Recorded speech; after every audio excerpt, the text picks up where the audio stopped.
அடியேன் சாமி. ஸ்ரீமதே ராமானுஜாய நமக.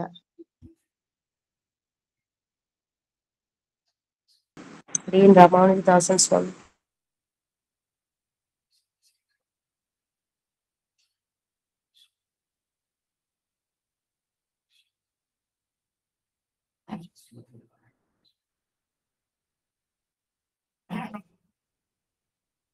श्रीमद्भागवत पुराणं श्रीमद्भागवतनामं पुराणं लोकविस्तृतं श्रीयाति सन्तया युक्तः मम सन्तोषकारणं वसुदेवसुतं देवं कंसचाणूरमर्दनं देवकी परमानन्दं कृष्णं मध्ये जगद्गुरुम् अथ श्री पुष्पसङ्गासम् आरणोपरस्वरितं रत्नकङ्कणकेयूरं कृष्णं वन्दे जगद्गुरुम्. கண்ணன் பெருமான் தான் இந்த பூலோகத்தை விட்டு சேவை கொண்டு செல்லும் போது சிலர் பக்தர்கள் அந்த கண்ணன் பெருமானை பிரார்த்திக்க, நீர் இல்லை என்றால் நாங்கள் என்ன செய்வது என்று பிரார்த்தித்துக் கொள்ளும் போது பாகவத புராணத்திலே நான் பரிபூர்ணமாக இருக்கிறேன், ஒவ்வொரு சப்தத்திலும் நான் தெரிவித்தார். அந்த விஷயத்தை தான், அந்த பாகவதத்தை தான் சுக்கராச்சாரியர் பரீட்சைக்கு 7 நாட்களில் உபதேசம் செய்கிறார். அந்த விஷயத்தை நாம் அனுபவித்துக் கொண்டே வருகிறோம். அதிலே நாம் இப்ப பார்க்க வேண்டியது 5வது ஸ்கந்தம். ஆனால் கடந்த காலக்ஷேபத்திலே 4வது ஸ்கந்தத்தை முடித்து விட்டோம். 4வது ஸ்கந்தத்தின் கடைசியிலே நம்ம பார்த்ததிலே புரஞ்சுரூபாக்கியானம் என்று சொல்லக்கூடிய அந்த சரித்திரத்தை தான். அதாவது ரசபேதஸ் பிறந்தார், அவர்களுக்கு பிராச்சீன பஞ்சி ஒருத்தர் பிறந்தார். அந்த பிராச்சீன பஞ்சுடைய சரித்திரம் தான் நம்ம பார்த்தோம் சொல்லி கடந்த காலத்தில் அனுபவித்தோம். புரஞ்சுரூபாக்கியானம், புரஞ்சரன் என்பவன் ஒரு ஒருத்தன், அவிஜாதா என்கிற ஒருத்தன். அவிஜாதா என்பவன் நண்பன், புரஞ்சரன் 2 பேர் நண்பர்கள்.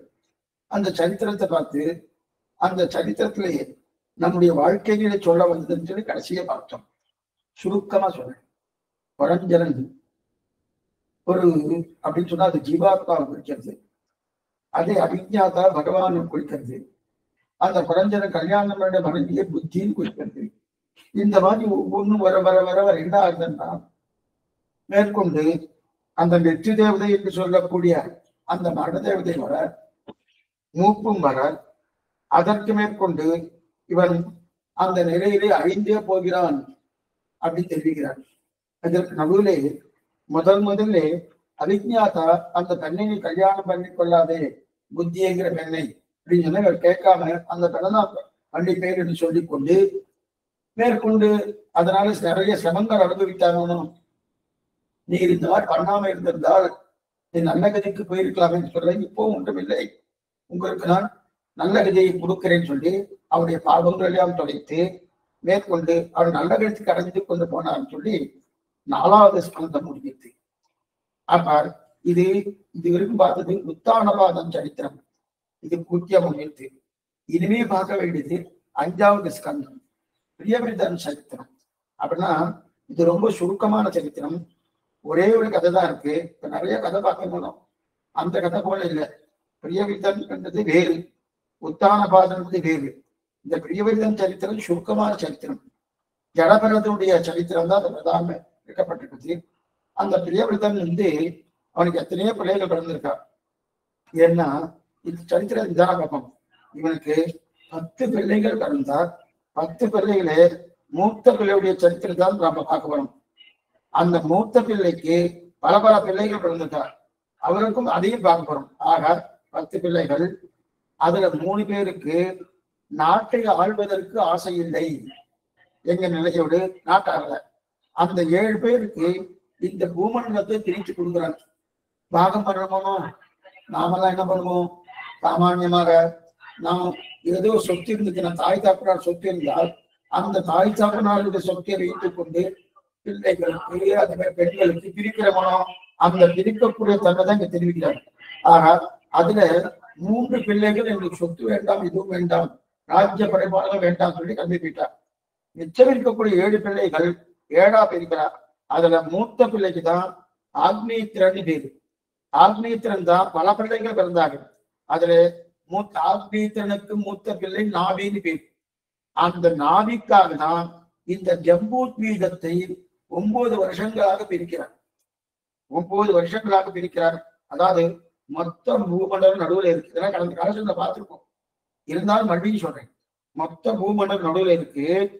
பூகு, புககா, சுககா, மககா, ஜனகா, தபகா, சத்தியம் என்று 7 லோகங்கள்.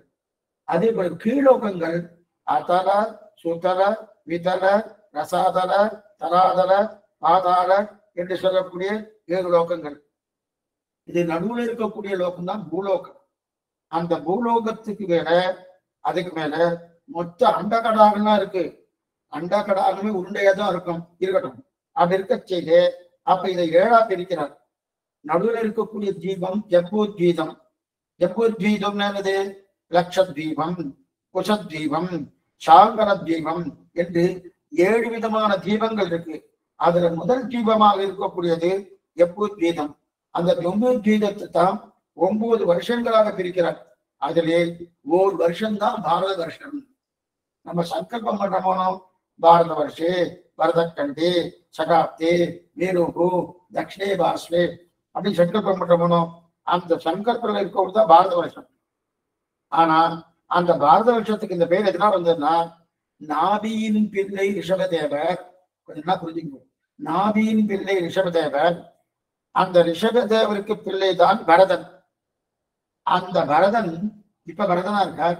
பின்னாடி ஒரு ஜடபரதனா மறுபடியும் அவர் பிறக்க போறார். அந்த ஜடபரதனுடைய பேரை தான் பாரத தேசம், பரத தேசம் அப்படின்னு தெரிவிக்கிறது. இதுதான் பரதோப்பியாக்கியானன் ஓகோன்னு கொண்டாடப்படுகிறது.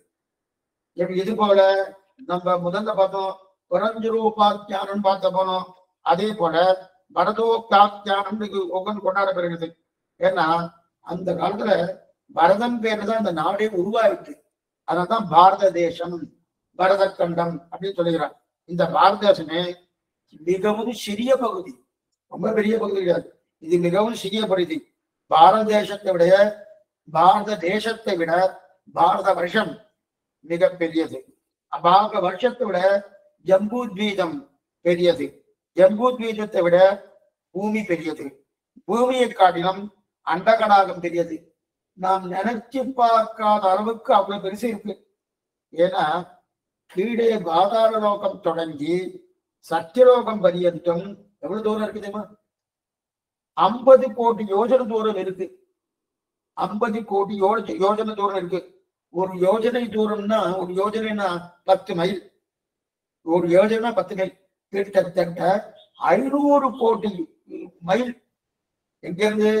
பாதாள லோகத்திலிருந்து சத்தியலோகம் என்று சொல்லக்கூடிய பிரம்மாண்ட லோகம் பரியந்தம் இதுவரைக்கும் இருக்கு. இது 500 கோடி மைல் தூரம் இருக்கு. நம்ம ஒண்ணும் இல்லை. இருந்து ஒரு ஏரோப்ளேன்ல ஏறினு வச்சுக்கோ, அதிகபட்சம் 35,000 மைல் போகலாம். அதுக்கு மேல போக முடியும். ஒரு சுத்தினு வச்சுக்கேன், இந்த பூமண்டலத்துல ஒரு சுத்தினாங்கன்னா 35,000 மைல் தான் போகலாம். அவ்வளவுதான். அதுக்கு மேல நம்மளால வர முடியாது. ஆனா நம்ம இப்ப பேசுறது சின்ன இடத்தை பத்தி இல்ல, நடுவில் இருக்கக்கூடிய பூலோகம். அந்த பூலோகம் பிரிக்கப்படுகிறது. இப்போ ஒவ்வொருத்தருடைய கதையை பார்ப்போம். அந்த பூலோகம் எப்படி? பாதாள லோகம் தொடங்கி பிரம்மலோக பரியந்தம் இருக்கு இல்லையா? அதோட எத்தனை 500 கோடி மைல் விஸ்தீர்ணம். அது அவ்வளவு பெரியது. ஆனா அந்த பெரியதுக்குள்ள ஒரு சிறிய கதையை பார்க்க போறோம். ஒவ்வொரு கதையும் தனித்து பார்க்க போறோம். முதல்ல பிரியவிரதனுக்கு 10 பிள்ளைகள் பிறந்தார்கள். சரித்திரம் பார்ப்போம். உள்ள படத்திலிருந்தா இன்னைக்கு பரதனுடைய சரித்திரம், ஜலபரதன் அவருடைய சரித்திரத்தை தான் பார்க்க போறோம். பிரியவிரதனுக்கு 10 பிள்ளைகள் பிறந்தார். சிறந்த பக்தனாக அவர் இருந்தார். ஏன்னா அந்த பிரியவர்தன் சாமானியப்பட்டவன், பகவத் பக்தன். பகவத் பக்தனாக இருந்து மட்டும் இல்ல, எப்படிப்பட்ட பக்தர் என்றால் அந்த அரவிந்தருடைய பெருமாளத்தினுடைய தான் அவனுக்கு ஆசை. மற்ற எதுவுமே அவனுக்கு ஆசை கிடையாது என்கிற அளவுக்கு அந்த பிரியவர்தன் இருந்திருக்கான். அப்படித்தான் நாட்டை ஆண்டு கொண்டு வந்திருந்தான். அவனுக்கு 10 பிள்ளைகள். அதுல 3 பிள்ளைகளுக்கு நாட்டை ஆள்வதற்குண்டான ஒரு ஆசையே அவளுக்கு இல்லை. எனக்கு ராஜ்ய பரிபாலம் வேண்டாம், ராஜா வேண்டாம், எதுவும் வேண்டாம். அவள் கணக்கு போயிட்டா. மற்ற 7 பிள்ளைகள் பிரிக்கிறாரோ அந்த பிள்ளைகளுடைய பேர் என்ன சுவாமி? ஆக்னேத்திரன், இதும ஜிக்வா, யஜ்ஞபாகு, மகாவீர, இரண்யதேகு, ரித, பிருஷ்டவதனா, மேதாவிகி, அதிதி, தேவாக்னி. இவர்கள் 10 பேர். இதெல்லாம் எப்படி சுவாமி ஞாபகம் வச்சுக்கோ? ஒன்னும் ஞாபகம் வச்சுக்க வேண்டாம். இதெல்லாம் சகசிரநாமம் ஒண்ணும் கிடையாது, ஞாபகம் வச்சுக்கோங்க. இதுல இத்தனை பேர் பிறந்தார் இல்லையா? இந்த நடுவில் இருக்க ஒரு தீபத்தின் பேர் சொல்றேன்.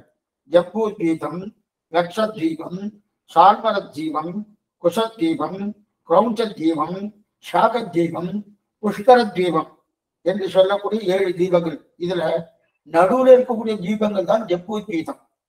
ஜம்பூ தீபம் இது 1,00,000 யோஜனை பெருசு. 1,00,000 யோஜனை. ஒரு யோஜனை என்பது 10 மைல். 1,00,000 யோஜனை நீங்க கூட்டி பார்த்துக்க வேண்டியதுதான். எதுக்கு சொல்ல வந்தேன்னா அப்படின்னா 10,00,000 மைல் தூரம், 10,00,000 லைன் தூரம் என்றது ஜம்பூ தீபம். இந்த நடு தீபமாக ஜம்பூ தீபம் ஒரு பட்சம் 1,00,000 யோஜனை பெரியது. அப்படின்னா இந்த 1,00,000 யோஜனை 10 மைல் பார்த்த போனோம்.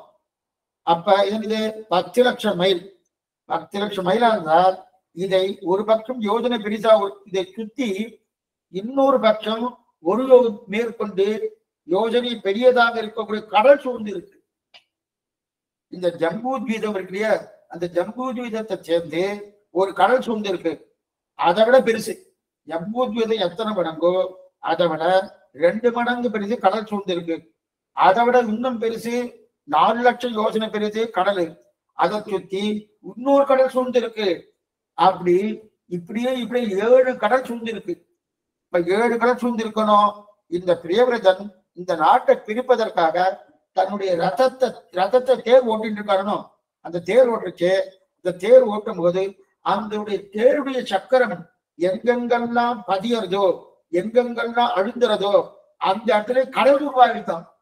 அப்ப தேர் எவ்வளவு பெருசா இருக்கும், அந்த சக்கரம் எவ்வளவு பெருசா இருக்கும்.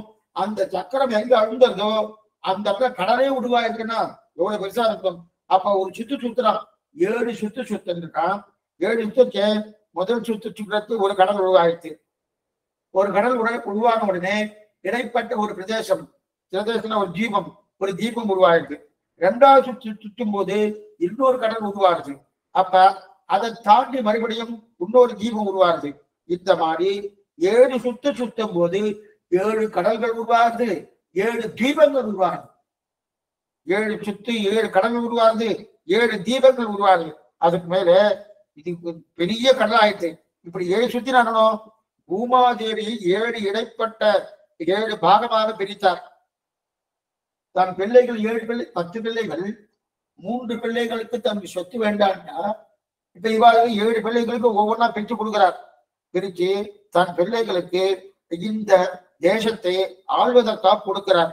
அதுல ஜம்பூ தீபம், லக்ஷத் தீபம், சால்மரி தீபம், குஷத் தீபம், கிரௌஞ்சத் தீபம், அதே போல் இருக்கக்கூடிய ஷாகத் தீபம், புஷ்கர தீபம், இது 7 தீபங்கள். ஒவ்வொரு தீபத்தை சுற்றி கடல் சூழ்ந்து இருக்கு. ஒவ்வொரு தீபத்தை சுற்றி கடல் சூழ்ந்து இருக்கு. முதல் கடல் உப்பு கடல் சூழ்ந்து இருக்கு. 2வது கடல் கருப்பஞ்சாறு கடல் சூழ்ந்து இருக்கு. கருப்பஞ்சாறு என்ன? கரும்பு சாறு இருக்கணும். அந்த கரும்பு சாராலே கடல். சாமி கெட்டு பார்க்காத ஈ வராதன்னா அதுக்கு தந்தவா அது இருக்கும். அதுக்கு ஒண்ணு வேண்டாம்.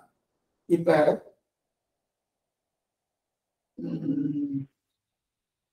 இது இருக்கணும். கங்கை தீர்த்தம் எங்க கெட்டு போயிருக்க? எங்க வச்சாலும் அது கிடையவே கிடையாது. மற்ற தீர்த்தம் போயிடும். அந்த மாதிரி இந்த முதல் கடல் உப்பு கடல். 2வது கடல் உப்பு கடல் முடிஞ்ச உடனே மறுபடியும் ஒரு தீபம் வந்துடுறது. அதுக்கப்புறம் இன்னொரு கடல் வருது. அந்த கடல் வச்சு அந்த கடல் தான் கருப்பஞ்சாறு கடல். அதுக்கு மேல இன்னொரு தீபம் வந்துடுறது.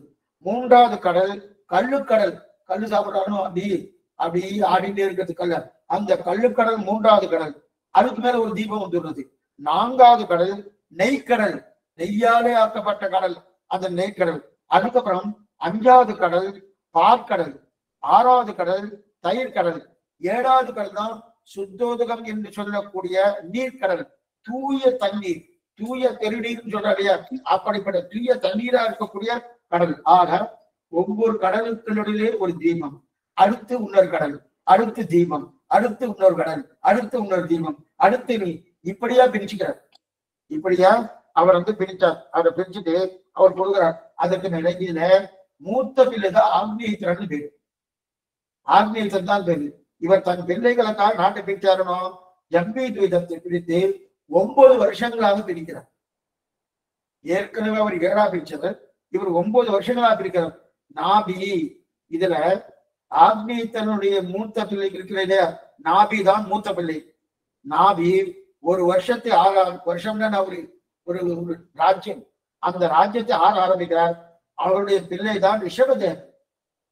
அதாவது ஆக்னேயத்திரன் முதல்ல சொல்லப்பட்டது என்னது, பிரியவிரதன் சரித்திரம். பிரியவிரதனுக்கு 10 பிள்ளைகள். அதுல மூத்த பிள்ளை ஆக்னேயத்திரன் பேரு.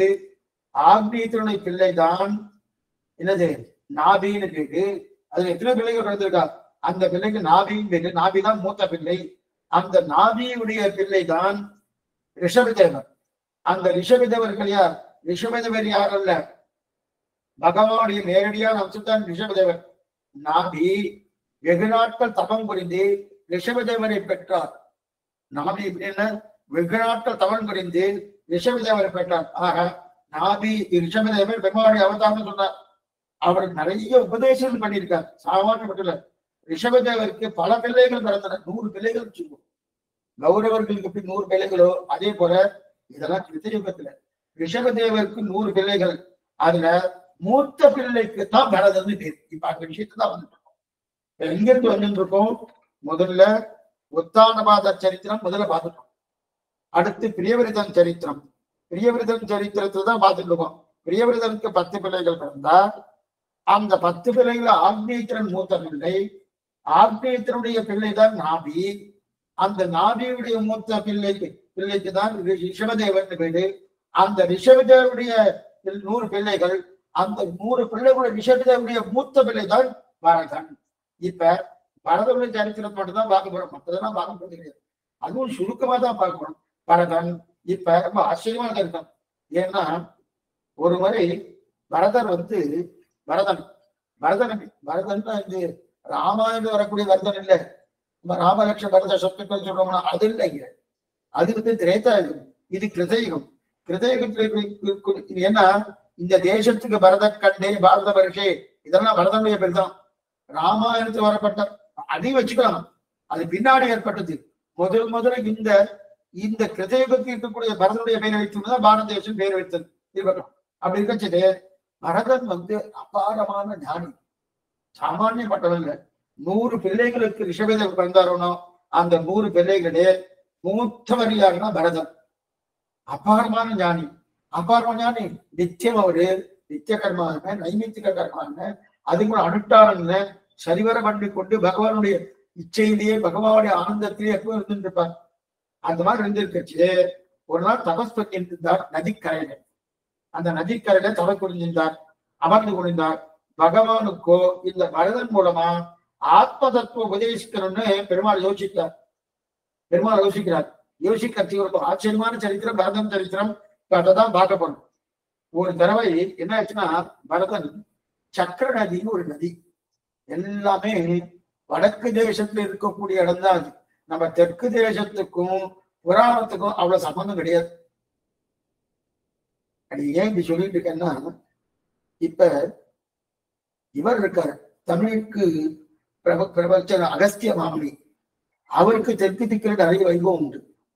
அந்த மாதிரி மற்ற ரிஷிகளுக்கெல்லாம் அவ்வளவு வைபவம் இருக்கிற மாதிரி தெற்குல தெரியல, எல்லாமே வடக்கு பக்கம் தான் எல்லா வைபவம். அதோட சக்கர நதி இது கிட்டத்தட்ட அதாவது நம்ம இது சொல்றோம்ல 108 திவ்யதேசம் ஒரு திவ்யதேசம் அரண்யம்னு பேரு. அந்த அரண்யத்துக்கு பக்கத்துல இது இருக்கு. அந்த அரண்யத்துக்கு பக்கத்துல சக்கர நதி இருக்கு. அங்க என்ன பண்ணாரு, அங்க தீர்த்தம் ஆடிட்டு பண்ண வேண்டிய அனுஷ்டானம் பண்ணிவிட்டு அப்படியே உட்கார்ந்து இருக்காரு. உட்கார்ந்துட்டு இருக்கச்சு உட்கார்ந்துன்னா வெறுமை உட்கார்ந்துட்டு இருக்க மாட்டார், பெருமாளை தியானம் பண்ணிட்டு உட்கார்ந்துட்டு இருக்கார். தியானம் பண்ணிட்டு உட்கார்ந்துட்டு இருக்கச்சே அப்ப பூர்ணமான கர்ப்பமோடு இருக்கக்கூடிய ஒரு பெண்மா, பூர்ணமான கர்ப்பம், அந்த கர்ப்பத்தோடு இருக்கக்கூடிய ஒரு பெண்மான், அந்த பெண்மான் என்ன பண்ணிட்டு அந்த சக்கர தீர்த்தத்திலே தண்ணீர் குடிப்பதற்காக வந்து தண்ணீர் குடிச்சுட்டு இருக்கு. குடிச்சுட்டு இருக்க செய்து பக்கத்துல ஒரு சிங்கம் கர்ஜிக்கக்கூடிய ஒரு சத்தம் கேட்டு. ஆனா அது பார்க்கல சரியா. இந்த மான் பண்ணிட்டு சரியா மானுடைய கண்ணே அழகா இருக்கும். மான் விடியால் தேன் விடியால் எப்படி சொல்றாங்க, அப்படியே கண்ணு ரொம்ப அழகா இருக்கும். அது பார்க்கல, கவனிக்காதபடியாலே சிங்கம் கர்ஜித்த உடனே எப்படியா தப்பித்து ஓடணும் போனோம். ஓடணுன்றதுக்காக இங்க அதுக்கு மான கேட்கணுமா, இங்க இருந்து தாவி போனோம். அந்த தாவி குதிச்சு நதியை தாண்டி போனோம்.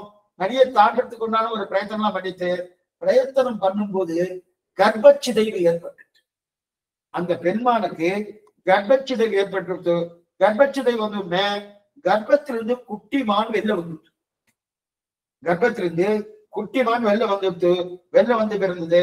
வெளில வந்து பிறந்தவன அந்த குட்டி மானை வந்து யாரு காப்பாத்துறது?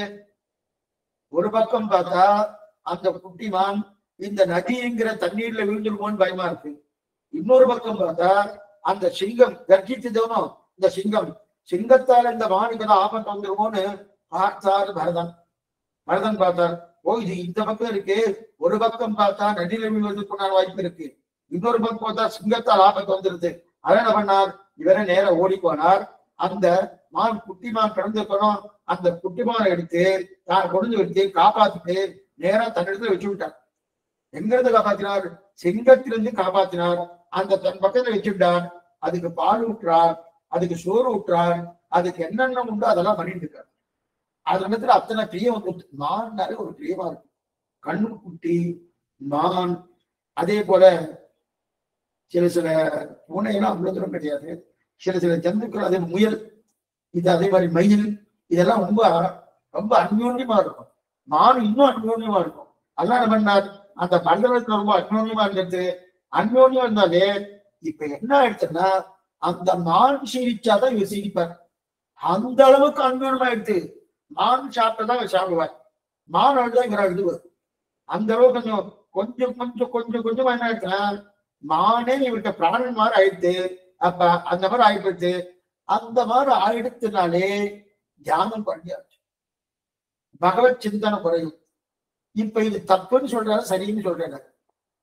ஒரு ஜீவராசி, அந்த ஜீவராசியை பார்க்க வேண்டியது ஒவ்வொருடைய ஜீவாத்மா கிடைச்சன சுவாமி அதுதானே பண்ணியிருக்கார். அப்ப தியானம் குறைஞ்சதுன்னா அது தவறுன்னு சொல்றேன்னா அதையும் பார்க்கணும், தியானத்தையும் பார்க்கணும், ரெண்டுமே பார்க்கணும். ஏன்னா அது நன்னா இருக்கணும்னா பகவத் சம்பந்தம் அதுக்கு வேணுமே. அந்த பகவத் சில பேர் என்ன பண்ணுவான்னா தர்மத்தின் வழியே போக மாட்டான், ஆனா தான தர்மம் தான் பண்ணுவான். தர்மம் எனக்கு பிடிக்காது சுவாமி, ஆனா தான தர்மம் பண்றேன்னு பாருங்க. அந்த மாதிரினா சாஸ்திரம் சொல்லவே இல்லை. அது தர்மத்திலே கணக்கே கிடையாது. எனக்கு சாஸ்திர நம்பிக்கை கிடையாது, தர்மத்தின் மீது நம்பிக்கை கிடையாது. ஆனா யாராளுக்கு என்னென்ன உதவி பண்ணுவோம் அதெல்லாம் வேண்டுவேன், அதெல்லாம் நல்லதுதானு ஒண்ணும் கிடையாது. எந்த தானமா இருந்தாலும் அது பகவத் சம்பந்தமோ பாகவத சம்பந்தமோ ஆச்சாரிய சம்பந்தமோ இல்லாமல் அந்த தானத்தை பண்ணினால் அது தானத்துல கணக்கு கிடையாதுன்னா சாஸ்திரம் சொல்றது. எதுவா இருந்தாலும் சரி. இப்ப இவர் என்ன பண்ணார், மானையே, இந்த குட்டி மானையே பிரதானம் எடுத்துட்டார். அதையே போஷாக்கு அடிக்கிறது, அதையே பண்றது. என்னன்னா அதெல்லாம் என்ன ஆயிடுச்சு, தியானம் குறைய ஆரம்பிச்சு மானையே நினைக்க ஆரம்பிச்சது. அதுதான் தனக்கு எல்லாம். அது இருந்தா தான் அது இல்லைன்னா தான் இல்லை என்கிற அளவுக்கு வந்து தான் இந்த அளவுக்கு பரதன் தன்னுடைய மனசை மாத்திட்டார். அப்ப மானுடைய வளர்ந்தார், மானுடைய திரியிறார், மானுடைய இருக்கார். இந்த என்ன சாமான்யமா லோகத்துல நீங்க பாக்கலாம், அங்க படத்துலாம் பார்க்கலாம். எந்த சன்னியாசியா இருந்தாலும் அந்த சன்னியாசி பக்கத்துல ரிஷி பக்கத்திலேயோ அல்லது சன்னியாசி பக்கத்திலேயோ நீங்க யார் பார்க்கலாம்னா ஒரு நாயை பார்க்கலாம், பூனையை பார்க்கலாம், மானை பார்க்கலாம், மயிலை பார்க்கலாம். ஆனா அவரெல்லாம் இன்னுமா மனுஷத்துல பக்கத்துல வச்சுக்கிறதே கிடையாது. நீங்க பார்த்திருக்கணும், எந்த ரிஷி ஆகட்டும் அதே போல எந்த சன்னியாசி ஆகட்டும் ஒரு நாயை பக்கத்துல வச்சுட்டு இருப்பார், இல்ல ஒரு பூனையை வச்சுட்டு இருப்பார், அல்லது மானை வச்சுட்டு இருப்பார், அல்லது வந்து மயிலை வச்சுட்டு இருப்பார், இதெல்லாம் வச்சுட்டு பாருணும். ஆனா அவ வந்து மனுஷன் வச்சுக்கிறதே கிடையாது. விலங்குகளை நம்புற அளவுக்கு கூட மனுஷர்கள் நம்புறது கிடையாது. ஏன் சொல்ல விலங்குகளை நம்புறது மனுஷன் நம்ப மாட்டான்னா, ஏன்னா பெருமா ஒண்ணு வேண்டாம், பெருமாளுக்கு வாகனங்கள் இருக்கணும், சேஷ வாகனம், அம்ச வாகனம், குதிரை வாகனம், யாவி வாகனம், சிம்ம வாகனம், அதே மாதிரி யான வாகனம், சந்திர பிரப, சூரிய பிரப, இதெல்லாம் இருக்கணும். அனுபவ வாகனம் இதெல்லாம் இருக்கணும். மனுஷ வாகனம் இருக்கா சுவாமி? தெரியல சுவாமி. மனுஷ வாகனம் இருக்க மாதிரி தெரியல. மனுஷன் ஏன்னா பயம், பகவானுக்கு பயம். எங்க கீழே தள்ளி விட்டுவாலும் பயம். மிருகங்களை நம்புற அளவு கூட மனுஷன் நம்புறது இல்லையா? நான் மனுஷனுக்கிட்ட அவ்வளவு ஆபத்து இருக்குன்னு அர்த்தம். மிருகங்கள்கிட்ட நன்னா இருக்கு, அது என்னைக்குமே அது ஒரு நன்றியோடு இருக்கு. மிருகங்களுக்கு ஒரு நன்றி கூட நம்மகிட்ட கிடையாது. மிருகங்களுக்கு ஒரு நன்றி கூட நம்ம கிட்ட ஏன்னா இப்ப மான்குட்டி என்ன ஆயிடுச்சுன்னா யார் இருக்கா இதுக்கு தாய் தகப்பனார் யாருமே கிடையாது. அந்த தாய்மான் அது என்ன பண்ணிது, கர்ப்பச்சிதவி ஏற்பட்டு அது குட்டிமான எடுத்துட்டு போயிடுச்சே தவிர மேற்கொண்டு அதுக்கு திரும்ப வரவே இல்லையே. அப்ப என்ன பண்ணா, இதுக்கு தாய் தகப்பனார் நான் தான் சொல்லி அப்படின்னு சொல்லி ஃபுல்லா அதே நன்மை அதோடைய வாழ்க்கை தொடங்கினார். அதோட வாழ்க்கை தொடங்கினார், அதோட வாழ்க்கை முடிய போறது. இப்ப இவருக்கு பரதனுக்கு கடைசி காலம் வந்துருச்சு, அந்திம காலம் வந்துருச்சு. அந்திம காலம் வந்த உடனே இப்ப என்ன ஆயிடுச்சுன்னா இவருக்கு பிராணம் போறது. பிராணம் போகிற சமயம் இப்ப மான்குட்டியை நினைச்சுட்டே இவர் பிராணம் பண்றார். இந்த மான்குட்டியை யார் ரட்சிப்பா? நான் தானே இத்தனை நாள் ரட்சிச்சிருந்தேன். இப்ப எனக்கு நீ பிராணம் போறது, பிராணம் போறதுன்னு இந்த மான்குட்டியை யார் ரட்சிப்பா அப்படின்னு இது இந்த மாதிரி எடுத்திருக்க. இந்த விஷயத்த திருவாய்மையில எடுத்திருக்கார். நம்பிக்கை அந்தாமத்தன் நீதி என்று பார்க்கணும்.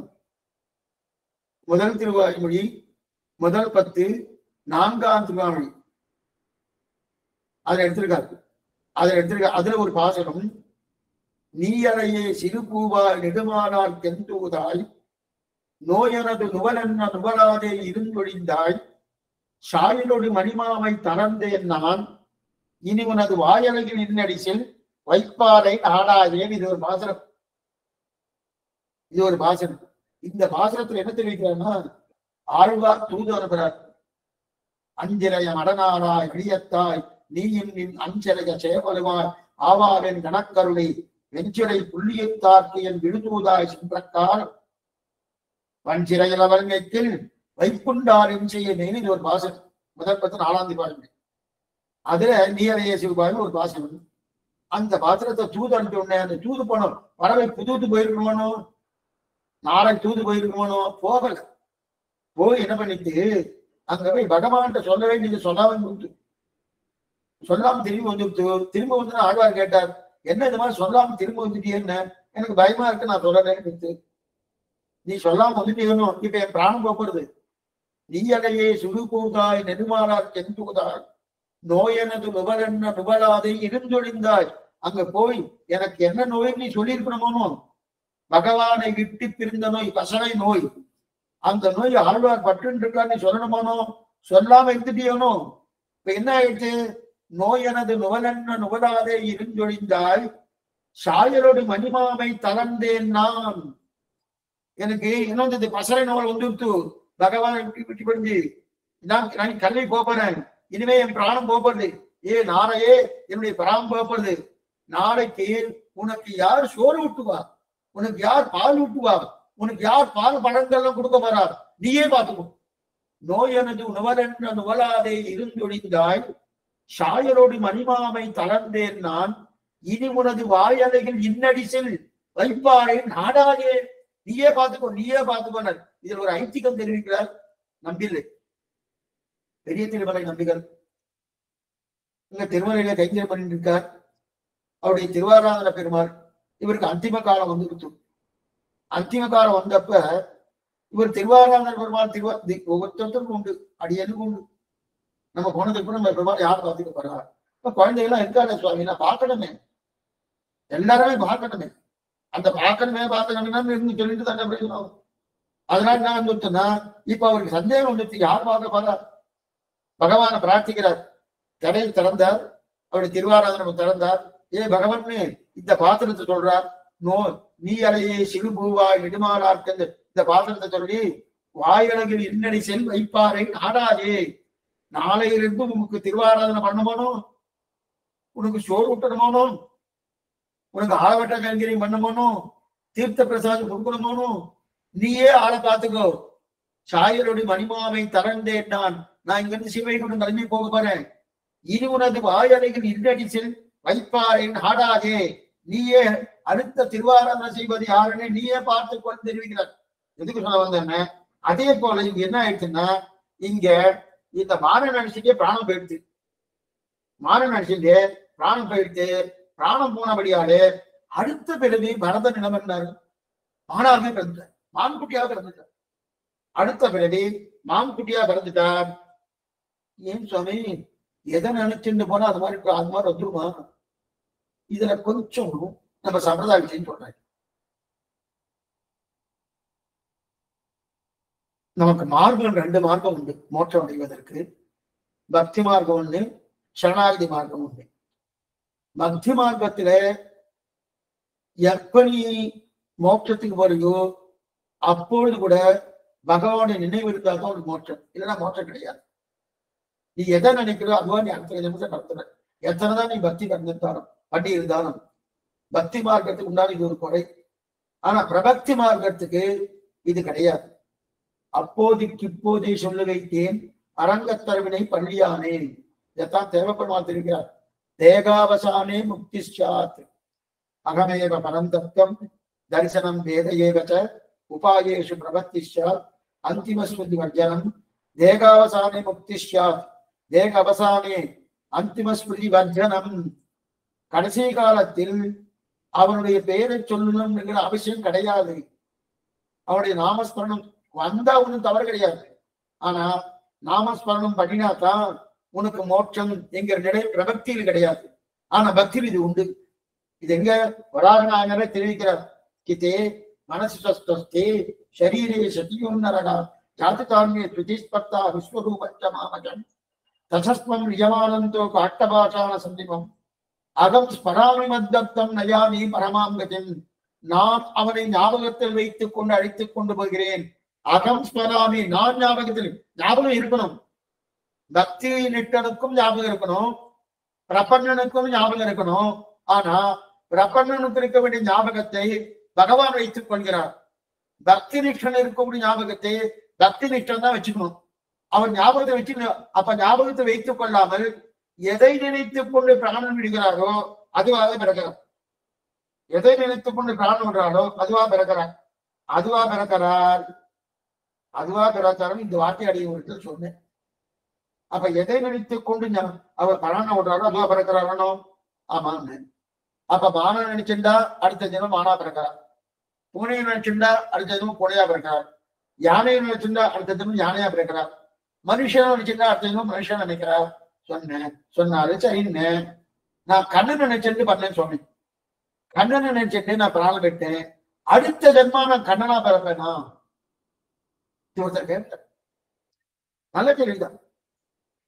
நீங்க தானே சொன்னேன், யாரை நினைத்துக் கொண்டு பிராணனை விட்டால் அதுவாக பிறக்காமல் சொல்லணும். அப்ப மானன் நினைச்சிட்டு பரதன் பிராணம் விட்டார், அடுத்த ஜென்மா மான்குடியா பிறந்தார். அதே போல நான் கண்ணனை நினைத்துக் கொண்டு நான் பிராணம் விட்டேன் என்றால் அடுத்த ஜென்மா கண்ணா பிறக்கிறோம்னா இல்லைன்றாரு. கிருஷ்ண சாயுஜம் கிடைக்குமே தவிர கண்ணனா பிறக்க முடியாது. பகவான் தான், ஜீவாத்மா தான். அது மாறுபாடே வராது. ஆனா கண்ணனை நினைத்துக் கொண்டு பிராணம் விட்டால் கிருஷ்ண சாயுஜம் என்று சொல்லக்கூடிய சீவை கொண்ட பிராப்தி ஏற்படுமே தவிர, ஆனா அவனுக்கு சமானமான சில 8 விதமான கல்யாண குணங்கள் நமக்கு கிடைக்கிறது. அவனுக்கு சமமாக, கிட்டத்தட்ட அவனுக்கு சமமாக அப்படின்னா அபகத பாப்மா, விஜரகா, விமுக்திகு, விசோகா, விசிகிச்சகா, அபிபாசகா, சத்தியகாமகா, சத்தியசங்கல்பகா என்று சொல்லக்கூடிய 8 விதமான கல்யாண குணங்கள் கிடைக்கிறது. அதுல என்னது? பசி இருக்காது, தாகம் இருக்காது, பாபங்கள் இருக்காது, மூப்பு இருக்காது. அதற்கு மேற்கொண்டு நமக்கு எடுத்த காரியத்தை நிறைவேற்றக்கூடிய சத்திய சங்கல்பத்தை இருக்கும். இத்தனையும் கிடைக்கிறது. இதெல்லாம் பகவான் கொண்டு. அவனை போலவே திருமேனி, அவனுக்கு இருக்கக்கூடிய சங்கு சக்கரங்கள், அவனுக்கு இருக்கக்கூடிய அந்த அதிசய பரியங்கள் எல்லாமே கிடைக்கிறது. ஆனா என்ன உண்டு? இந்த 8 தான் கிடைக்கிறது, மற்றதெல்லாம் கிடையாது. இருக்கிறது எதுக்கு சொல்ல வந்தேன்னா, அப்படி இருக்கும்போது கண்ணனை பண்ணா கண்ணனே பகவான் கண்ணனே பரப்பாங்க கிடையாது. கண்ணனை படிக்க இது சில பேருக்கு இந்த சொப்னத்துல சில தான் நினைக்கிறாங்க. சொப்னம் கனவு. கனவு நினைக்கிற பாருங்க, அந்த கனவுல படுக்கிறது யோக காரணம் பேர். பகவத் தியானத்தோடு காத்தால எழுந்து கச்சே பகவத் தியானத்தோடு ராத்திரி படுக்கும் போது ஒழுங்கா நம்ம பகவான தியானம் பண்ணி படுக்கணும். இதெல்லாம் பூதம் பேய் பிசாசு என்னமோ சொல்லி காரணம் இருக்கு, இல்லைன்னு சொல்லுவார் சுவாமி. இந்த காலத்துல இருக்கா சுவாமி? நாங்களா இருக்கும் போது என்ன அப்போ உண்டு. அது என்னது? அது என்ன? அந்த பிராணுக்கு வர வேண்டிய சரீரம் கிடைக்காத கிடையாது, வேறு சரீரத்தை இருக்கிறத பூதம் பேய் பிசாசு இருக்கட்டும். அப்படி இருக்க செய்ய அதே போல இங்க பூதம் பேய் பிசாசம் படுத்தோம்னா கண்ணனை நினைச்சு படிச்சா கண்ணு கிருஷ்ண சாயுத்த கிடைக்கும், கண்ணனோட அனுபவம் கிடைக்கும். அதை விட்டுட்டு நம்ம எதையோ நினைச்சிருந்தா இருக்கேன். அதனாலதான் படுக்க போவதுன்னு யோக காலம்னு பேரு. அது மட்டும் இல்ல, காத்தால எழுந்து கட்சியே இந்த பஞ்சகால பராயணாக இருக்கணும். அதிகமனம், உபாதானம், யஜ்யா, சுவாத்தியாயம், யோகம், பஞ்சகாலம் பிரிக்கிறாரியா மொத்தம் ஒவ்வொன்றுக்கும் 6 நாழிகை. அதாவது ஒவ்வொன்றும் ஒரு காலம். பகல் பொழுது மொத்தம் 30 நாழிகை பகல் பொழுது அப்படின்னாச்சு. மாலையிலிருந்து பகவத் தியானம் தான். ஏன்னா என்னைக்குமே நம்ம 30 நாளுக்கு முடிஞ்ச உடனே அப்பதான் இது இருக்கக்கூடாதுன்னு அர்த்தம் இல்லை. எப்பவும் பகவத் தியானத்தோடு இருக்கணும். அட்லீஸ்ட் தூங்க போறதுக்குமே பகவத் தியானம் இருக்கணும். இருந்தா என்னன்னா காத்தால எழுந்திக்கிறது நல்லா நம்ம ஒரு ஃப்ரெஷ்ஷா இருக்கும். ராத்திரி சார்ஜ் பண்றோமோ மொபைல், காத்தால 100% அப்படின்னு காமிக்கிறதுனும் அதே போல நமக்கும் ராத்திரி சார்ஜ் ஆகும். என்ன அர்த்தம்? தூங்கும்போது பகவான் நமக்கு நல்ல புத்தியை சார்ஜ் பண்றார். அந்த சார்ஜ் ஒழுங்கா பண்ணி எடுத்துக்கணும். அப்ப என்ன பண்ணணும்? பகவான தியானம் பண்ணிட்டு படுக்கணும். காத்தால எழுதுக்கும் போதும் ஹரி ஹரி ஹரி ஹரி ஹரி ஹரி ஹரி ஹரி என்று 7 தடவை சொல்லணும். என்ற எழுந்து ஹரி என்ற பெயர் அளவுக்கு இருக்கிறாங்க. ஆக அது மட்டுமல்ல, ஆச்சாரிய பரம்பரையை பூர்த்தியா வணங்கணும். இப்படி எல்லாம் பண்ணா நமக்கு எந்த பயம் வராது, எந்த பயம் வராது. சில பேர் பயப்படுறாதான் என்ன அர்த்தம்ன்றாங்க? பகவத் சம்பந்தமோ பாகவத சம்பந்தமோ ஆச்சாரிய சம்பந்தமோ அவ வச்சுக்கலன்னு அர்த்தம். அது இருந்தா அது என்னமா சொல்லுங்க வரும்? பிரகலாதம் பயந்தானா, கொண்டு போய் விஷயத்த கொடுத்தாங்க, அப்படியே எடுத்து வாங்க போட்டுட்டான். மலையிலிருந்து உருட்டினா அப்படி மேல சரித்திரம் பார்க்க போறோம். நரசிம்ம சரித்திரத்துக்கு பார்க்க போறது அதெல்லாம் பண்ணப்படும். எதுக்கு சொன்னா அந்த பயம் வராது. பயம் இருந்தாலே பகவத் விஷயம் மனசுல இல்லைன்னு அர்த்தம். இருப்பினும் உயிர் பிரிகிற காலத்துல எதை வைத்துக் கொண்டு உயிர் பிரிகிறோமோ அதுவாக பிறக்கிறோம். இதை சொன்ன வேணும்னா அப்ப எதுவாக நினைச்சுன்னு பரதன் மாணவன் நினைச்சுட்டு மானா பிறந்தாகணும். பகவானை நினைத்துக் கொண்டு உயிரை விட்டால் பகவத் பிராப்தி கிடைக்கிறது அப்படின்னு தெரிவிக்கிறார் இல்லையா? நாம் எது கொண்டு பிரிக்கிறோமோ அதுவாக பிரிக்கிறோம் அப்படின்னு தெரிவிக்கிறாயா? ஆக அப்படிப்பட்ட நிலையை தெரிவிக்கிறார். ஆக ஜன்மம் மான் ஜன்மம் கிடைச்சிருக்கு. யாருக்கு? பரதனுக்கிட்ட மான் ஜன்மம் கிடைச்சது. ஆனா குறைச்சலான ஜென்மம். மனுஷனை போட விபுலமான ஜென்மம் இல்லை, குறைச்சலான ஜென்மம். அதற்கு அடுத்த பிறகு மறுபடியும் என்ன பண்ணார்? மனுஷனா பிறந்தார். சிறந்த பிராமண குலத்துல பிறந்தார். சிறந்த பிராமண குலத்துல பிறந்தார். சரி சுவாமி, ஜடபரதர் சாத்தியோபாயினிட்டர் தானே, அவருக்கு ஏன் மான் ஜென்மம்? நல்லா பார்க்க கொஞ்சம் இது சாஸ்திரோக்தமான ஒரு விஷயம். கொஞ்சம் நிமிர்ந்து உட்கார்ந்து கேட்டுக்கலாம். பரதர் ஜடபரதர் அவர் சாத்தியோபாய தன் முயற்சியால பகவான் அனைவர் போகல, அவருக்கு மோட்டம் உண்டணும் அப்படி இருக்கச்சே அவருக்கு ஏன் மான் ஜென்மம் கிடைச்சது? மான நினைச்சுன்னு விழுந்துட்டார். வாஸ்தவம் தான். எதுக்காக மான் ஜென்மம் கிடைச்சது? அதாவது ஒரு ஜீவாத்மா நிறைய புண்ணியத்தை சம்பாதி இருக்கார். அந்த புண்ணியத்தின் பலமாக உயர்ந்த கடையை அடையணும். ஆனால் எங்கேயோ தேவையில்லாம ஒரு சின்ன விஷயத்துல ஆசை வச்சுக்குவார். ஜடபரதர் என்ன பண்ணார்? சாத்தியோபாயினிட்டார். பகவானை தவிர மற்றொன்று அவர் அறியாதார். அப்படி இருக்க செய்தையும் அவருடைய சிறிய தவறு என்னன்னா, சுவாமி மான ரட்சித்து மானோடு ஒன்று உறாவு இருந்து தவறானா அது தவறு இல்லை. ஆனா அந்த மானே எல்லாம் இருந்தார் போற அதுதான் தவறு. அந்த மானை ரட்சிக்க வேண்டியது ஒரு ஜீவராசிக்கு இருக்கக்கூடிய ஒரு நிலை. அதுல எந்த தவறும் கிடையாது. ஒவ்வொரு ஜீவராசியும் ரட்சிக்கணும் சாஸ்திரம் இருந்து அதை அவர் பண்ணியிருக்காரு. ஆனா இதுல அனன்ய போக்கியத்துவம் என்று சொல்லக்கூடியது பகவானை தவிர மற்றொரு போக்கியம் கிடையாதனோ. அனன்யாக சேஷத்துவம், அனன்ய சரணத்துவம், அனன்ய போக்கியத்துவம் என்று சொல்லக்கூடியது பகவானை தவிர மற்றொரு போக்கியம் கிடையாதனோ. இந்த மான்குட்டியே போக்கியம் நினைச்சிட்டு தரணும். அதுதான் சிறிய குறைபாடு. அந்த சிறிய குறைபாடு வந்துட்டணும். ஆனா இப்ப என்ன பண்ணணும்? நீ எங்கிட்டயே பகவான் என்ன நினைச்சுக்கணும்? நீ எங்கிட்டயே இருந்திருக்கணும், நீ மான்கிட்ட போயிட்ட, அதனால உன்னை படுகொலை தள்ளுறேன் அப்படின்னு பண்ணுவாருன்னா பண்ண மாட்டேன். அப்ப ஏன் மான் ஜென்மா கொடுத்தார்? மான் ஜென்மா ஏன் கொடுக்கணும்? அது என்ன இருந்தாலும் அது சிறிய தோஷம் தானே. மான்குட்டியை நினைத்து கொண்டு தான் பகவானை தியானம் பண்ணதை குறைத்துக் கொண்டு மான்குட்டியை எல்லாம் தோஷம் தானே. அந்த தோஷத்துக்குண்டான ஒரு தோஷ நிவர்த்தி பண்ணணுமா வேண்டாமா? அந்த தோஷ நிவர்த்தி பண்ணுவதற்காக தான் மான்குட்டியா ஒரு ஜன்மத்தை கொடுத்தார். அது சிறியதா கொடுத்தார். சிறியதா கொடுத்த உடனே எத்தனை வருஷம் இருந்திருக்கும்? 4 வருஷம் 5 வருஷம் இருந்திருக்கும். மறுபடியும் அது ஒரு பிராணம் போயிடுச்சு. போன உடனே ஜடபரதரா உயர்ந்த பிராமண குலத்துல பிறந்து மேற்கொண்டு மோட்சம் போனான்னு சரித்திரம். ஆனா இங்க ஏன் அந்த ஜடபரதர் இந்த மான்குட்டியா பறக்கணுமான்னா அவர் தவற நினைச்சிருக்காரு, அது தோஷம் தானே. ஆனா அந்த தோஷம்தானே இருந்தாலும் அந்த தோஷத்தை பெரியதாக வைத்துக் கொண்டு இது கிடையாது, பழைய மாதிரி நீ மனுஷனாக பெற அப்படின்னு பண்ணலையே. உயர்ந்த குலத்துல பிறக்க வச்சிருக்கார், நல்ல ஞான அனுஷ்டானத்தோடு பிறக்க வச்சிருக்கார். ஜடபரதனால உயர்ந்த பிராமண குலத்துல பிறக்க வைக்கிறாரோ எதுக்கு சொல்ல வந்தேன்னா புரியறதுக்காக. சில இடத்துல குழந்தைகள் 4-5 வயசுலேயே போயிடும், அல்பாயுச போயிடும். இருக்கலாம், இந்த மாதிரி இருக்கலாம்.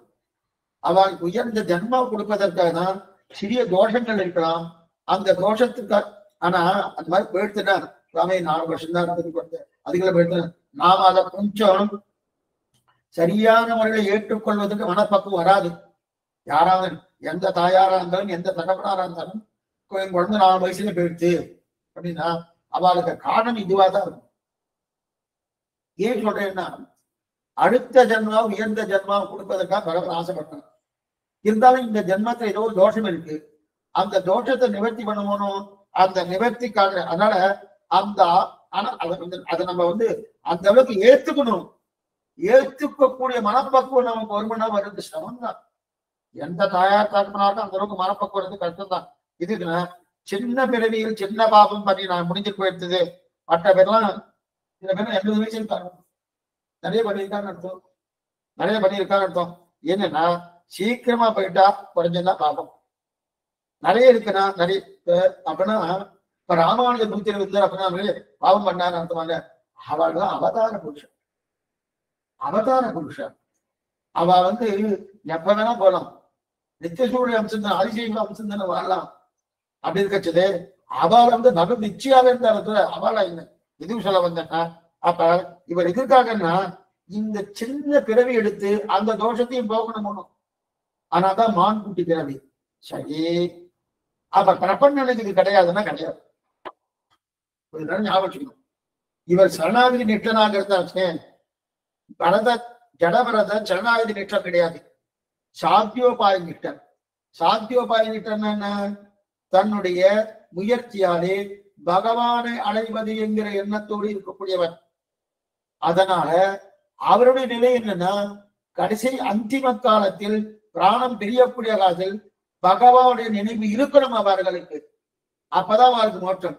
ஆனா சரணாகதி நிஷ்டர்களுக்கு பகவானுடைய நினைவு இருக்கின்ற அவசியம் கிடையாது அந்திம காலத்தில். அதனால இதுக்கு இதை சொல்லிட்டு இருக்கேன்னா சுவாமி நாங்க வயசாயிடுத்து, எங்களுக்கு 70 வயசாயிடுத்து, நாளைக்கோ நாளைக்கோ தெரியாது, இல்ல அடுத்த வருஷமோ இல்ல 5 வருஷமோ தெரியாது, கிளம்பி போறோம், கிளம்பி போச்சு பகவான நினைவு இருக்குமோ அப்படின்னு நீங்க பயப்பட வேண்டாம். பயப்பட வேண்டாம்னு அடி இப்ப சொன்ன உடனே அப்பன்னா வந்துடுத்துனா மறக்கிறதுக்கு நம்ம முயற்சி பண்ணணுமான்னு கேட்காதீங்க. வந்துடுத்துனா ஆனந்தமா அனுபவிக்கலாம். கிருஷ்ணநாம ஸ்மரணத்தை கேட்குமா, விஸ்வம் விஸ்வம் வசத்காரகா பூதபவிய பகவத்பதுகுன்னு அப்படின்னு சொல்லிட்டு இன்னும் என்ன பண்ணலாம். ஏது வரை நாம சங்கீதம் பஜனை என்னென்ன பாடிட்டே இருக்கலாம், கேட்டுட்டே இருக்கலாம், எந்த தவறும் கிடையாது. ஆனா அது இருந்தா தான் மோட்சம்னு கிடையாது. ஆனா சாத்தியோபாய இருக்கிறவர்களுக்கு பகவானுடைய நினைவு இருந்தா தான் மோட்சம் தெரிவிக்கிறார். இப்ப பரதனா பழக்கணும்னா போன பிறவி மான்குட்டியா பிறந்துட்டார். இப்ப பரதனா உயர்ந்த பிராமண குலத்துல பிறந்தவன் அவதரித்தார். உடம்பெல்லாம் நல்லா கணிசிக்க மாட்டார். அவர் எப்படின்னா உடம்பு கணிசிப்பார்னா கணிசிக்கிறதே கிடையாது, எதுவுமே இல்லது, கிடைச்ச போது சாப்பிடுவார். முதல்ல பரதர், அடுத்து மான்குட்டி, இப்ப ஜடபரதன் மனப்பிரியர் தான் இப்ப பிராமண குலத்துல வளர்த்திருக்கான். இப்ப எப்படி இருக்காருன்னா கிடைச்ச உணவு சாப்பிடுவார், இல்லைன்னா கிடையாது. கிடைச்ச போது அதே மாதிரி தனக்கு எங்க கிடைக்குதோ அவங்க தூக்குவார். அதே போல யார் இப்படி எப்படி பார்த்தா இங்க போய் திரிவார். இடுப்புல வேஷ்டி இருக்கா இல்லையா கூட தெரியாது. இடுப்புல வேஷ்டி இருக்கா இல்லையா கூட தெரியாது. அந்த அளவுக்கு பார்த்தா பிரம்ம தேஜஸ், பூர்ணமான பிரம்ம தேஜஸ். அந்த பூர்ணமான பிரம்ம தேஜஸோடு இருக்கிறார். அவருடைய பிறப்பே பெரிய விஷயம். பிறக்கும் போது பிரம்ம தேஜஸோடு பிறக்கிறார். அத்தனை தபஸ்வியா இருக்கார். இது இந்த மாதிரி இருந்துருக்கு. இப்ப இன்னொன்று கட்சே அங்க ஊர்ல ஒரு காளி பக்தர். காளிகளுக்கெல்லாம் இதெல்லாம் தேவதாந்திரங்கள் இல்லையா, அதெல்லாம் என்ன பண்ணா அவளுக்குன்னா அந்த காளி பக்தன் என்னன்னா அவனுக்கு புத்திர பிராப்தி இல்லை. அந்த காளி பக்தனுக்கு புத்திர பிராப்தி இல்லை. காளி தேவிக்கு யாரையாவது பலி கொடுத்தா தனக்கு புத்திர பிராப்தி கிடைக்கும்னு அவ ஏதோ சொல்லியிருக்கான். இதெல்லாம் தான் மூட நம்பிக்கை. காளி தேவிக்கு யாரோ பலி கொடுத்தா, இதனால்தான் நம்ம சம்பிரதாயம் எல்லாம் ஒத்துக்கிறது கிடையாது. இதெல்லாம் சாஸ்திர சம்மதமே இல்லை. காளி தேவிக்கு ஏதோ பலி கொடுத்தா உனக்கு புத்திர பிராப்தி கிடைக்குன்னு யாரோ சொல்லிட்டா ஆளை தேடிட்டு இருக்கான். காளி தேவிக்கு பலி கொடுக்குமே பலி தேடிட்டு இருக்கான். அப்பதான் இந்த பரதன் வந்துட்டு இருக்கார். அவருக்கு எப்ப பாரு பகவத் தியானம் அதிலேயே காலாடும் நெஞ்சடியும் கண்சுடம் என்கிறா போல அப்படியே கண்ணை மூடிண்டு அதை மனசுல பகவான தியானம் பண்ணிட்டு அப்படியே போயிட்டே இருக்காரு. யாரோ ஒருத்தர் இந்த காளி பக்தன் சொன்னா அவன் நிகழ்ச்சிட்டு வரான். அது கூட இவருக்கு தெரியல. இழுத்துட்டு போறது தெரியல. இவர் என்னன்னா பகவான் கைப்பிடிச்சுட்டு போறா நினைச்சுட்டு போயிட்டே இருக்கார். காளிக்கு முன்னாடி போய் உட்கார வச்சார். காளி தேவதை இருக்கு, அந்த தேவதை துஷ்ட தேவதை. அந்த துஷ்ட தேவதைக்கு முன்னாடி கொண்டு போய் இந்த ஜடபரதனை கூட உட்கார வச்சார். வெட்டணும். ஏன்னா சிரச்சேதம் பண்ணணும், பலி கொடுக்கணும். பலி கொடுத்தா தான் இவருக்கு புத்திர பிராப்தி வந்துடும் அப்படின்னு யாரும் சொல்லியிருக்காங்க. அதனால பலி கொடுக்கறதுக்காக இங்க இருந்திருக்கு. வெட்ட போற சமயத்துல காளிக்கு என்ன ஆயிடுச்சு, பரம பக்தன் ஒருத்தன் ஐஸ்வரம் வந்து வந்தாருன்னு சொல்லி அவன் கழுத்துல இருக்க கத்திய அப்படியே மாலையா மாறிடுச்சு. கத்திய கொண்டு போய் இங்க அது மாலையா மாறிடுச்சு. அந்த மட்டும் இல்ல, அந்த கத்தியை வைத்துக் கொண்டு அடிக்க வந்தவனே இந்த துரத்துறதுக்கு காளி அடிக்க யாரு இந்த கொலை வந்தவன ஜடபரதனை அவனையே தொலைச்சதுக்காக அவனும் முடிஞ்சிட்டு பரதன் என்ன ஆயிடுச்சு, ஜடபரதன் என்ன ஆயிடுச்சு, இந்த மாதிரி தெரிஞ்சுட்டு இருக்காரு. காளியாலே வெட்டப்பட்ட அந்த கத்தியே மாலையா மாறிடுச்சு. இந்த மாதிரி சொல்லிட்டு இருக்காரு. சொல்லிட்டு கொண்டு இருந்துச்சே. அப்பதான் அந்த தேசத்து ராஜா சௌவீர ராஜான்னு பேரு. அந்த தேசத்துல சௌவீர ராஜா, அந்த தேசத்துக்கு அதிபதி, சிந்து தேசத்துக்கு அதிபதி அவர். சிந்து தேசம் ஒரு ராஜா. அந்த சிந்து தேசத்துக்கு இதெல்லாம் பாகவதத்தை பெரிய புராணமா படிச்சிருக்கு. அதை சுருக்கமா சொல்லியிருக்கேன். சிந்து தேசத்து ராஜா சௌவீர ராஜான்னு பேரு. அவருக்கு ரகுகுணன்னு பேரு. கேள்விப்பட்டிருக்காரு? ரகுகுணன்னு பேரு. அவர் என்ன பண்ணார், கபிலர் இருக்காரு, கபிலாச்சாரியர் சரித்திரம் பார்த்துருக்கோம்னா அந்த கபிலாச்சாரிட்ட போய் ஆத்ம தர்மத்தை நல்லா கேட்டுக்கணுன்றதுக்காக பல்லக்கில் ஏறி உட்கார்ந்து ஆத்ம தர்மத்தை நல்லா கேட்டுக்கணுன்றத பல்லக்கில் ஏறி உட்கார்ந்தார். பல்லக்க தூக்கிறதுக்கு 4 பேர் வருமானம். 4 பக்கம் குறைஞ்சபட்சம் 4 பேரா இருக்கும். அப்படி இருக்கச்சு 3 பேர் கிடைச்சிட்டா. ஒருத்தர் கிடைக்கல. யாரும் கிடைக்கலையே எப்படி வீட்டையை பார்த்துட்டு இருந்தார். அப்பதான் ஜடபரதர் வந்துட்டு இருக்கார். ஜடபரதர் வந்து அவருக்கு தெரியாது ஜடபரதர் மகாஞானி இதெல்லாம் அவருக்கெல்லாம் தெரியாது. அந்த ரகுகுணன் என்கிற ராஜாவுக்கும் தெரியாது. அதே போல மிச்சம் 3 பேர் அங்க பல்லக்க தூக்கத்துக்கு காத்துட்டு இருக்காரு. இன்னும் யாரோ ஒருத்தர் கிடைச்சா பள்ளம் தூக்கிட்டு ரகுகுணனை தூக்கிட்டு போய் நேர கபிலாச்சாரத்தை கொண்டு போய் விட்டு ஆத்ம விஷயத்துக்கு உபதேசம் பண்றதுக்காக போகணும் காத்துட்டு இருக்கார். அப்படி இருக்கச்சே பல்லக்க தூக்கத்துக்காக இது இருக்காரு, பூச ஒருத்தர் இருக்காரு. யார் பார்த்து ஜடபரதனை பார்த்து இவரை தூக்க சொன்னான்னு சொல்லிட்டு நேரா அவர்கிட்ட போய் சொன்னார், இந்த பல்லக்க தூக்கு. ஏன்னா ராஜா தானே தூக்குன்னு சொன்னார். அவர்கிட்ட பல்லக்க ஒரு கையில கொடுத்தார். அவரை தூக்கி தோலை வச்சிருந்தார். தோலை வச்சுட்டு போயிட்டே இருக்கார். இப்ப 4 பக்கம் 4 பேர் ஆயிடுச்சு. ஏற்கனவே 3 பக்கம் 3 பேர் இருந்திருக்கா. ஒருத்தர் கிடைக்காதபடியாலே ஜடபரதனை பார்த்து பல்லக்க தூக்குன்னு சொன்னார். அவர் தூக்குனா அவர்களும் தூக்கும் சொன்னதுனால அவர் தூக்குற. அவர் ஏதோ இங்க வச்சுட்டா அவரும் போயிட்டே இருக்கார். போயிட்டே இருக்கச்சே பகவத் தியானத்தோட வரார். பகவான அனுபவிக்கிறார். அனுபவிக்கச்சு இப்படி ஆடும் அப்படி ஆடும் என்னென்ன ஒவ்வொரு விதமா ஒவ்வொரு கோலம் கோலமா போகணும். இந்த மாதிரி ஆடிச்சு பல்லக்கு சரியான முறையில போகல. பல்லக்கு சரியான முறையில மேலும் கீழமா ஆட்டங்காரன்னு போயிட்டு இருக்கு. மத்த 3 பேரும் புகார் பண்ணிட்டா, சுவாமி இந்த பக்கம் இருக்கக்கூடிய புதுசா வந்திருக்காரானோ அவரு தான் பள்ளத்தை தூக்க தெரியல, அவர் இந்த மாதிரி பண்ணிட்டு இருக்காரு அப்படின்னு சொல்லிருக்காரு அப்படின்னு சொன்ன உடனே அங்கிருந்து ராஜா பல்லக்கு கீழே இறக்கணும். பல்லக்கு கீழே இறக்கினான். பல்லக்கு கீழே இறக்கணும்னு அந்த ஆளை கூப்பிடுனான். அந்த ஆளை கூப்பிட்டு நேரா என்ன பண்ண, நேர சாட்டை எடுத்திருந்தான், கொம்பை எடுத்துட்டு நான் உன்னை கசையில அடிக்க போறேன், உன்னை அடிக்க போறேன். ஏன் இந்த மாதிரி நீ பல்லக்கு தூக்கிட்டு இருக்க? ஒழுங்கா தூக்க தெரியாதா? அண்ணா பருத்து தான் நன்னா இருக்கியே, நன்னா தான் இருந்துருக்கு, ஒழுங்கா தூக்கலாமே, ஏன் நான் சாப்பிடலையா, எதுக்கா உன்னால தூக்க முடியல அப்படின்னு நிறைய விஷயங்களை கேட்கிறாரு. அந்த தீனனா கேட்கிறார். யாரு? ரகுகுணன் என்கிற ராஜா ஜடபரத்தை பார்த்து கேட்கிறார். பார்த்து கேட்கிறார். அவர் கைத்தடி வேற வச்சுட்டு இருக்கிற, கையில கைத்தடி வச்சுட்டு உனக்கு தண்டனை கொடுக்க போறேன், நீர் தான் நன்னா இருக்கிறாரு, நன்னா குட்டியா இருக்கிறாரு, நன்னா தூக்கலாமே ஒழுங்கா தூக்கலாமே அப்படின்னு வரிசையா ஒவ்வொரு கேள்வியை கேட்டு இருக்கார்.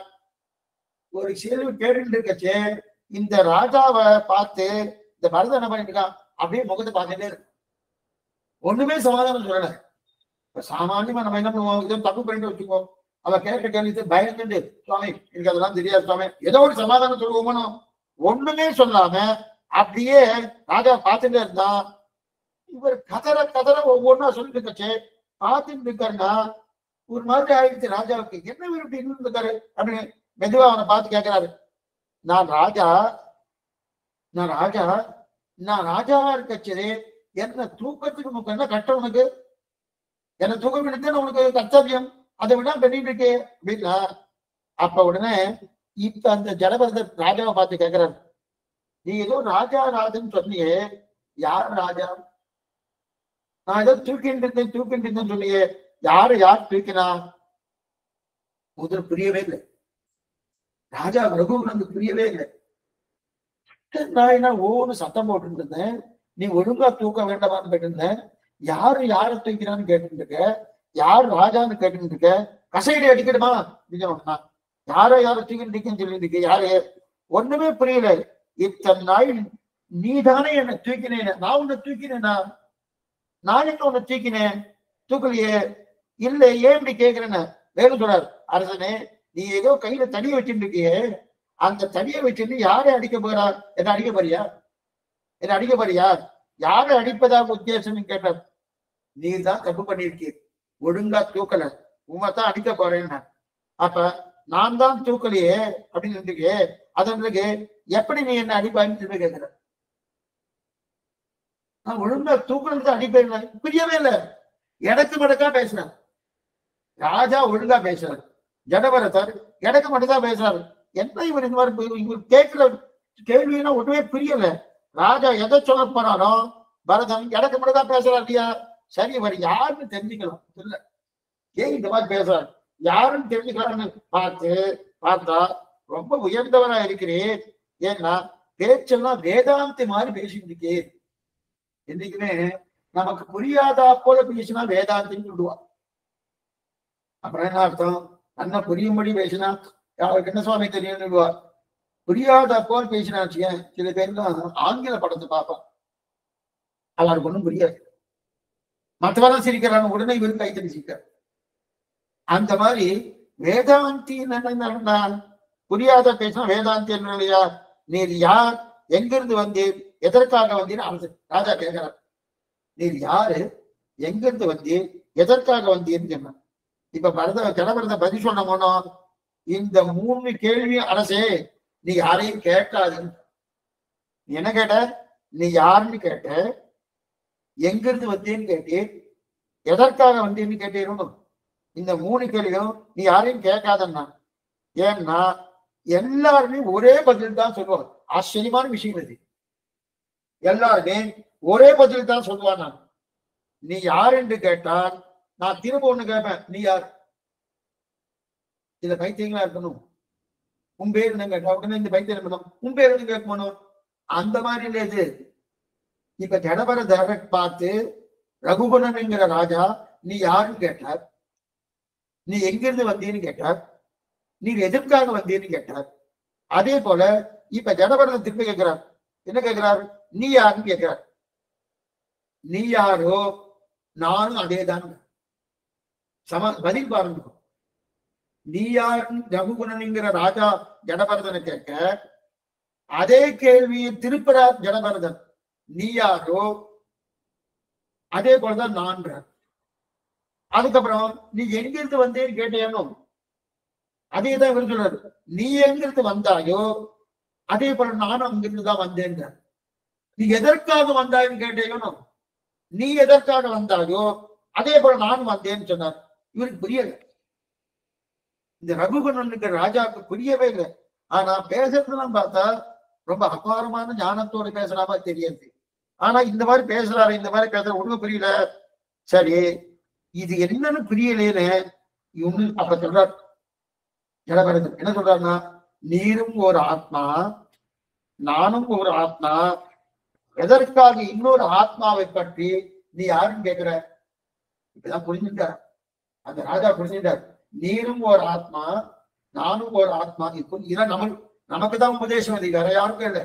நீரும் ஒரு ஆத்மா, நானும் ஒரு ஆத்மா, எதற்காக இதை பற்றி நீ யாருன்னு கேட்கிறேன்? நீர் ஒரு ஆத்மா, நான் ஒரு ஆத்மா தானே. நீரும் அம்மாவினுடைய கர்ப்பத்திலிருந்து தான் வந்தேன், நானும் இன்னொரு தாயுடைய கர்ப்பத்திலிருந்து தான் வந்தேன். மொத்தத்தில் எல்லாரும் தாய் வயிற்றோடு தான் வந்துக்கோம். எதற்காக வந்தாய்னா, நீயும் கர்மத்தை தொலைக்கிறதுக்கு தான் வந்திருக்க, நானும் கர்மத்தை தொலைக்கத்தான் வந்திருக்கேன். ஒரு மாதிரி ஆகிட்டார் ராஜா. ஒரு மாதிரி வந்தவன் பயனன்னு கேட்டா, நானும் கர்மத்தை தொலைக்கத்தான் வந்திருக்கேன், நீயும் கர்மத்தை தொலைக்கதான். எப்படி தொலைக்கிறாய் என்றால், நீ பல்லக்க மேல உட்கார்ந்து நீ கர்மத்தை தொலைக்கிற, நான் பல்லக்க தூக்கிட்டு கர்மத்தை தொலைக்கிறேன். புரியுது? வித்தியாசம் தான். இப்ப நாம என்ன எப்படி சுவாமி, இப்ப நீங்களும் படுத்திருக்க, அடியாரும் படுத்திருக்க, நீங்க காட்சம் கேட்கறது கர்மத்தை தொலைக்கிறதுக்காக காட்சம் கேட்கிறேன், அப்படின்னு காட்சம் சொல்றேன், கர்மத்தை தொலைக்கிறதுக்கு காட்சம். அவ்வளவுதான் வித்தியாசம். பெரிய ஜடபரதனுடைய உபாக்கியானம் இதேதான். எல்லாரும் எதுக்காக வந்திருக்கா? கர்மத்தை தொலைக்கிறதுக்கு. எப்படி வந்தோம்? எல்லாரும் எப்படி வந்தாலும் அதே போல தான் வந்திருக்கா. எல்லாம் ஒரு தாயுடைய கர்மத்துல தான் வந்திருக்கா. கர்மத்தை தான், கர்மம் இல்லைன்னா பறக்க போறதே கிடையாது. அது இச்சாதீனமான பிறப்பில் இருந்து ஆழ்வார்கள். அது பகவத் அனுகிரகத்தால் வருது. நமக்கெல்லாம் கர்மாதீனம். இந்த சரீரம் வந்துட்டனால, சரீரம் இருக்குன்னாலே அப்படி இருக்குன்றதே கர்மா இருக்குன்னு அர்த்தம். கல்வி போயாச்சுன்னா இங்க புண்ணியமும் பாவமும் கலந்தாதான் ஸ்ரீ வைகுண்டம். புண்ணியம் பாசம்னா மிச்சம் இருக்குன்னா அடுத்த ஜென்மா உண்டு. எது சொல்ல வந்தேன்னா, அப்ப இது இப்படி இருக்க செய்த, நீயும் பள்ளத்தை தூக்கிட்டு நான் கர்மத்தை தொலைச்சிருக்கேன், நீ பள்ளக்குள்ள இருந்து கர்மத்தை தொலைக்கிற. அதுதான் வித்தியாசம். இப்ப நமக்குள்ள ஜீவாத்மாவுக்கும் அதே மாதிரி ஜீவாத்மாவுக்குள்ளும் ஜீவாத்மா தான். அப்ப அடியேன்னு ஒரு ஜீவாத்மா தான், நீயும் ஒரு ஜீவாத்மா தான். என்ன பண்ணுகிறோம்டா, புரியத்துக்காக இன்னொன்னு சொல்லிடுறேன். நீங்க உபன்யாசத்தை கேட்டு கர்மத்தை தொலைக்கிறேன், உபன்யாசம் பண்ணி கர்மத்தை தொலைக்கிறேன். வேறுபாடு அதுதான். உட்கார இடம் மாறுபட்டு இருக்கலாம், ஆனா இது மாறப்படுறது கிடையாது. ஒண்ணு மாறப்படுது. யாரும் சத்விஷயத்தை கேட்டு கண்ணன் திருவடி கிடைக்குமா, பக்தி வருமா என்கிற ஆசையில் தான் இருக்கிறோம். எல்லாரும் அப்படித்தான் இருக்கும். காலக்ஷேபம் வருவோம்னா என்ன அர்த்தம்?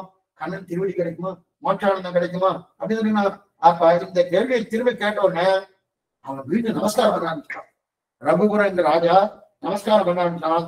இப்ப சொல்றேன், நான் இதுவரையும் இப்ப சொல்றேன், அந்த யாரை பார்த்து, ஜடபரதை பார்த்து நமஸ்காரம் பண்ணி அப்படியே அவரை சேவிச்சுட்டு இந்த வார்த்தை சொல்றாரு. ஏ பகவன்னு சொல்றாரு. ஏ பகவன்னு, இதுவரையில் நான் சக்கராயுதத்தை பார்த்து பயந்தது கிடையாது, பரமசிவனுடைய சூலத்தை பார்த்து பயந்தது கிடையாது, இந்திரன் கையில் இருக்கக்கூடிய வஜ்ராயத்தை பார்த்து பயந்தது கிடையாது. ஆனால் பரம வேதாந்தியாக உண்மை கிடனா பயப்படுறேன். யார் சொல்றது? ரகுகுணனுங்கிற ராஜா ஜடபரதனை பார்த்து பயப்படுறது. நீர் தான் எனக்கு ஆத்ம தத்துவத்தை உபதேசிக்கணும், ஆத்ம தத்துவத்தை உபதேசிக்கணும். ஆனா பரம வேதாந்திய உண்மை கிடனா பயப்படுறேன்னு சொல்லணும். ஆத்ம தத்துவ உபதேசிங்க. நானு எங்கேயோ ரைப்பரிடத்திலும் கபிலரிடத்திலும் கேட்கலாம். ரைப்பர்னு பெரிய பெரிய மகான், சாமானிய மகான். ரைப்பர் என்ற சொல்ல பெரிய மகான். அந்த ரைப்பரிடத்திலும் கட்டிலிடத்திலும் கேட்கலான்னு இருந்தேன். தெய்வமே என்னுடைய முன்னாடி கொண்டு அனுப்பி வச்சிருக்கு.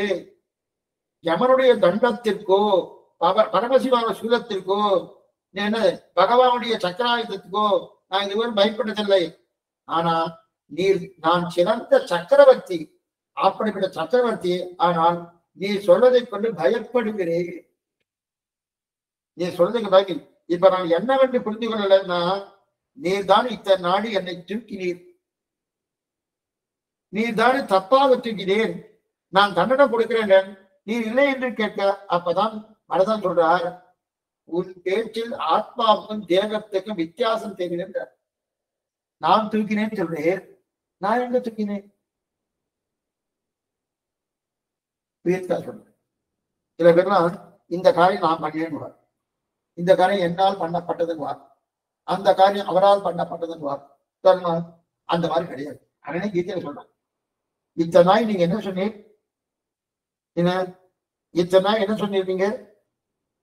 நீ தான் தப்பாக தூக்கினீர், அதனால தண்டனை கொடுக்க போறேன் அப்படின்னு சொல்லிடணும். அப்ப பரதன் சொல்றான், உன் பேச்சுல ஆத்மாவுக்கும் அதே போல சரீரத்துக்கும் இருக்கக்கூடிய வித்தியாசம் தெரியல. சரீரமா தேகாத்மா அபிமானம்னு வேறு, சரீரமா ஆத்மா ஒன்னா இருக்கிற மாதிரி தெரியறதேன்னு தெரிவிக்க. ஏன் இது தெரிவிக்கிறான்னா, அறிந்துட்டான் ரகுகுணன். ஏன்னா சக்கராயுதத்தை கொண்டு சூரத்தை கொண்டு அதே போல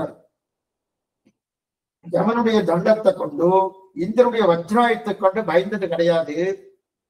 உன்னை பார்த்து இப்ப பயப்படுறாங்க. ஏன்னா உன்னுடைய வாக்கு அந்த மாதிரி ஓகோன்னு இருக்கு. அப்படி இருக்க ஓகோனுக்கு ஒரு வாக்கை பார்த்து பயப்பட்டாங்க. அப்ப நான் தூக்கல. அப்ப யார் தூக்கினா? பல்லக்க நான் தூக்கலன்னு சொல்லிடுறிய, பதில் சொல். அதுக்கு பதில் சொன்னா, நானா உன்னை தூக்கினேன், நானா உன்னை தூக்கினேன். உன் உடம்பு பல்லக்கை தூக்கியது, பல்லக்கை தண்டு தூக்கியது. என் உடம்பு நான் தூக்கல. என் உடம்பு தூக்குதுன்னா நான் தூக்கின வந்து என் உடம்பு வேற, நான் வேற ஆச்சே. பிரியத்துக்கா சொல்ல, கையால ஒருத்தர் அடிச்சிட்டேன், உடனே பிடிச்சுன்னு போயிட்டார். பிடிச்சுன்னு உடனே கொஞ்சம் சாஸ்திர ஞானம் தெரிஞ்சவன், சாஸ்திர ஞானம் தெரிஞ்சபடியால இவர் என்ன பண்ணினார், ஒவ்வொரு நீங்க இந்த மாதிரி பண்ணிட்டியாங்கிறதுக்காக என்ன பண்ணினார், உனக்கு தண்டனை கொடுக்க போறேன்னு அவரை பார்த்து கேட்ட, சுவாமி நான் அடிக்கலாம் பாருங்க. என்ன கையால அடிக்கலன்னு சொல்லிட்டு இருக்கிறேன்னா, கையால தானே அடிச்சேன். ஆமா, கையால அடிச்சேன்னு நான் ஒத்துக்கிறேன். ஆனா கை நான் இல்லையே. கையால அடிச்சேன்னு நான் ஒத்துக்கிறேன், கை நான் இல்லையே. தீர்ணமா ஒண்ணு வேண்டாம். இந்த சரீரம் நானா? இந்த சரீரம் வேறு, ஆத்மா வேறு இல்லையா? அதே போல நான் அடிக்கலையே. அதே போல இங்க என்ன சொல்றாருன்னா, நான் தூக்கலையே. நான் தூக்கினா என்ன அர்த்தம்? ஆத்மா தூக்கிதுன்னு அர்த்தம். நான் தூக்கலையே, என் உடம்பு தானே தூக்கிட்டுனாரு. அதுக்கு மேல என்ன சொல்றாரு, உடம்பு கூட தூக்கலையே, பல்லக்கு தானே தண்டை தூக்கிட்டுனாரு. பல்லக்கு தூக்கிட்டு தண்டு இருக்கணும் பல்லக்குக்கு, அந்த தண்டு தானே தூக்கிட்டுன்னு. அப்படி மேல அந்த தண்டார் தோல் தானே தூக்கிட்டினாரு, தோல் தூக்கிட்டினாரு. தோல் இரும்பு தூக்கிட்டினாரு. இரும்பை என்ன பாருங்க, இரும்பை முட்டி தூக்கிட்டினார். அந்த முட்டியை கால் தூக்கியதுன்றார், அந்த காலையை பூமி தூக்கியதுன்றார். என்ன பாருங்க, மொத்தத்தில் யார் தூக்கினார்? பூமி தானே தூக்கிச்சு. சாமி ஒண்ணுமே தெரியல. மறுபடியும் சொல்றேன், நானா தூக்கினேன்னு கேட்கிறாரு. யார? ரகுகுணை பார்த்து ஜடபரது. நாம் தூக்கல, உடம்பு தூக்கிட்டு. அப்புறம் அந்த பள்ளத்தை தண்டு தூக்கியது. அதுக்கு மேல அந்த தண்டை தோல் தூக்கியது. அதுக்கு மேல அந்த தோலை இடுப்பு தூக்கியது. அதுக்கு மேல அந்த தண்டை இடுப்பு தூக்கியது. இடுப்புக்கு மேல முட்டி தூக்கியது. முட்டிக்கு மேல அதுக்கு மேல கால் தூக்கியது. காலை பூமி தூக்கியது. மொத்தத்தில் யார் தூக்கினார்? கன்ஃபியூஷனா இருக்கு, ரொம்ப கன்ஃபியூஷனா இருக்கு. ஒன்னும் கன்ஃபியூஷன் கிடையாது. கடைசியில தூக்கினது எது ஆதாரம்? பூமி தானே ஆதாரம். பூமி தானே ஆதாரம், பூமி தூக்கியதுங்க. மொத்தத்தில் யார் தூக்கினாங்க? பூமி தானே. அப்ப நீ எதாவது கேட்கணும்னா பூமியைத்தானே கேட்கணும். எதற்காக நான் தூக்கினேன் என்று என்னை கேட்கிறாய்? யாரை பார்த்து? ரகுகுணை பார்த்து ஜடபரத்து கேட்கிறோம். நீ தானே தூக்கினேன் அப்படின்னு கேட்க, என்ன பாருங்க, இத்தனையும் தூக்கியது என்னை மட்டும் பிடிச்சு முடி தூக்கிறேன்னு தூங்கிறாங்க. அப்ப என் தோளை கேள், என் இடுப்பை கேள், என் தண்டை கேள், பள்ளத்தை கேள், என் உடம்பை உன் உடம்பை கேள். இதற்கு எத்தனையோ தூக்கி இருக்கு. இது புரியறதுக்காக ஒண்ணு பார்ப்போம், ஒண்ணு வரும். இது புரியறதுக்கு ஒரே ஒரு விஷயம் பார்ப்போம், ஆனா நிதானமா பார்ப்போம். இப்ப சாமி நீங்க முதல்ல இதை சொன்னல அடிச்சுட்டு அங்க காவலாளி கேட்டோன்னு நான் அடிக்கல, என் கை அடிச்சது கை நான் இல்லைன்னு சொன்னேன்னா அந்த விஷயத்துக்கு பின்னாடி சொல்றேன். அதை அப்படியே நீங்க ஞாபகத்துல வச்சுக்கோ. இருந்தாலும் இப்ப என்ன சொன்னார்? தோல் தூக்கியது, அதுக்கு மேல கால் தூக்கியது, பூமி தூக்கியது, ஒவ்வொன்றா சொல்லி வந்தாரணும். இப்ப இதுக்கு ஒரு இது ஒரு பிரியத்துக்காக ஒரு எக்ஸாம்பிள் பார்ப்போம். இப்ப அப்படின்னு பிரசாதம் பண்ணணும், சாதம் அடிக்கணும். சாதம் அடிக்கனால பானையில போட்ட உடனே சாதம் வந்துடுமா? பானையில அரிசி போடுறேன், சாதம் வந்துடுமா? அது என்னவா சாதம்? நெருப்பு இருக்கணுமே. நெருப்புக்கும் பானைக்கும் தொடர்பு இருந்தாலும் வரணும். சரி, அப்ப பானைக்கும் தண்ணீருக்கும் தொடர்பு இருக்கணும், தண்ணீருக்கும் அரிசிக்கும் தொடர்பு இருக்கணும், அரிசி கடைசியில சமையல் ஆகணும். அப்ப நெருப்பு தான் சமைக்கணும். ஒருத்தர் என்ன பண்ணார்? நெருப்பை எடுத்து அரிசியை எடுத்து நெருப்புல போட்டார். நெருப்பு தானே சமைக்கிறது. அரிசி எடுத்து நெருப்புல போட்டார். என்ன ஆகணும்? அக்ஷதையை போல கறிக்கட்டையா இருக்கும், கறிக்கட்டையா இருக்கணும். அவ்வளவுதான் ஆகணும். அதுக்கு மேல உங்களுக்கு ஒண்ணும் கிடையாது, கறிக்கட்டை தான் கிடைக்கும். சரி சுவாமி, தண்ணீர் இருந்தா தான் சமையல்னு சொல்லிடு. அப்ப தண்ணீர்ல அந்த அரிசி எடுத்து போட்டா என்ன ஆகும்? கொஞ்ச நாள் கழிச்சு சொதன்னு ஆயிடும். அவ்வளவுதான் ஆகும். அப்ப தண்ணீர் எடுத்து நேரே நெருப்புல, சரி நெருப்புக்கும் தண்ணீருக்கும் சம்பந்தம் வேணுமானோ? தண்ணீர் எடுத்து நெருப்புல போட்டுறேன். போட்டாச்சுன்னா நெருப்பு அழிஞ்சு போயிடும். ஆக ஒவ்வொன்றும் ஒவ்வொன்றை தாங்கி ஆகணும்லவா? அப்ப முதல்ல நெருப்பு, அதுக்கப்புறம் நெருப்புல பானை வைக்கணும், பானையில தண்ணீர் போடணும், தண்ணீர்ல அரிசி போடணும். இப்ப எது எதை சமைப்பது என்று சொல்லணும்னா ஒவ்வொன்றும் சம்பந்தப்பட்டதுன்னா ஆக மொத்தத்துல கடைசியில அனைத்துக்கும் ஆதாரம் எது? பிரம்மம். அனைத்துக்கும் ஆதாரம் எதுன்னா பிரம்மம். நீ அதை புரிஞ்சு கொள்வாயா? அதை புரிஞ்சு கொள்ளாம என் உடம்ப பார்த்து அடிக்கிறையே, நீ ஒழுங்கா தூக்கலையேன்னு, நீ ஒழுங்கா தூக்கலையேன்னு என் உடம்ப பார்த்து அடிக்கிறாய அப்படிங்கிறது. நான் நீ நல்லா பருத்து இருக்கே, நல்லா அடிக்க நல்லா தூக்கலாமேங்கிறாய. பருத்து இருப்பது என் உடம்பா? ரெண்டாவது தூக்கணும் என்று தெரிஞ்சு கொண்டது நானா? நல்லா பருத்து இருக்கணும். பருத்து இருக்கிறது என்னுடைய உடம்பா ஆத்மாவா? சுவாமி, ஆத்மா பருக்காது, இருக்காது, இன்னும் இருக்காது. ஆத்மா ஒரே நிலையில இருக்கும். அவ பருத்து இருப்பது உடம்பு. சரி, தூக்கணும் நினைச்சது எது? தூக்கணும் தெரிஞ்சு கொண்டது எது? நான் தானே. அப்ப நான் என்கிற ஆத்மாவுக்கு தான் அறிவு இருக்கு. அது பருத்து இருக்காது, இழைத்து இருக்காது. நான் என்கிற ஆத்மாவுக்கு தான் அறிவு இருக்கு. அது பருத்து இருக்குமா அல்லது இழைத்து இருக்குமா? இருக்காது. ஆனா நீ தண்டிக்கணும்னு நினைப்பது எங்க உடம்ப. தூக்கணும்னு நினைச்சது, தூக்கணும்னு அதை தெரிஞ்சு கொண்டது என் ஆத்மா. என்ன பண்ணும்? தூக்கணும்னு தெரிஞ்சு கொண்டது என் ஆத்மா, என் உடம்பு இல்லை. உடம்புக்கு ஞானம் இருக்கா? கிடையாது. ஆனா தூக்கணும்னு நினைச்சது ஆத்மா.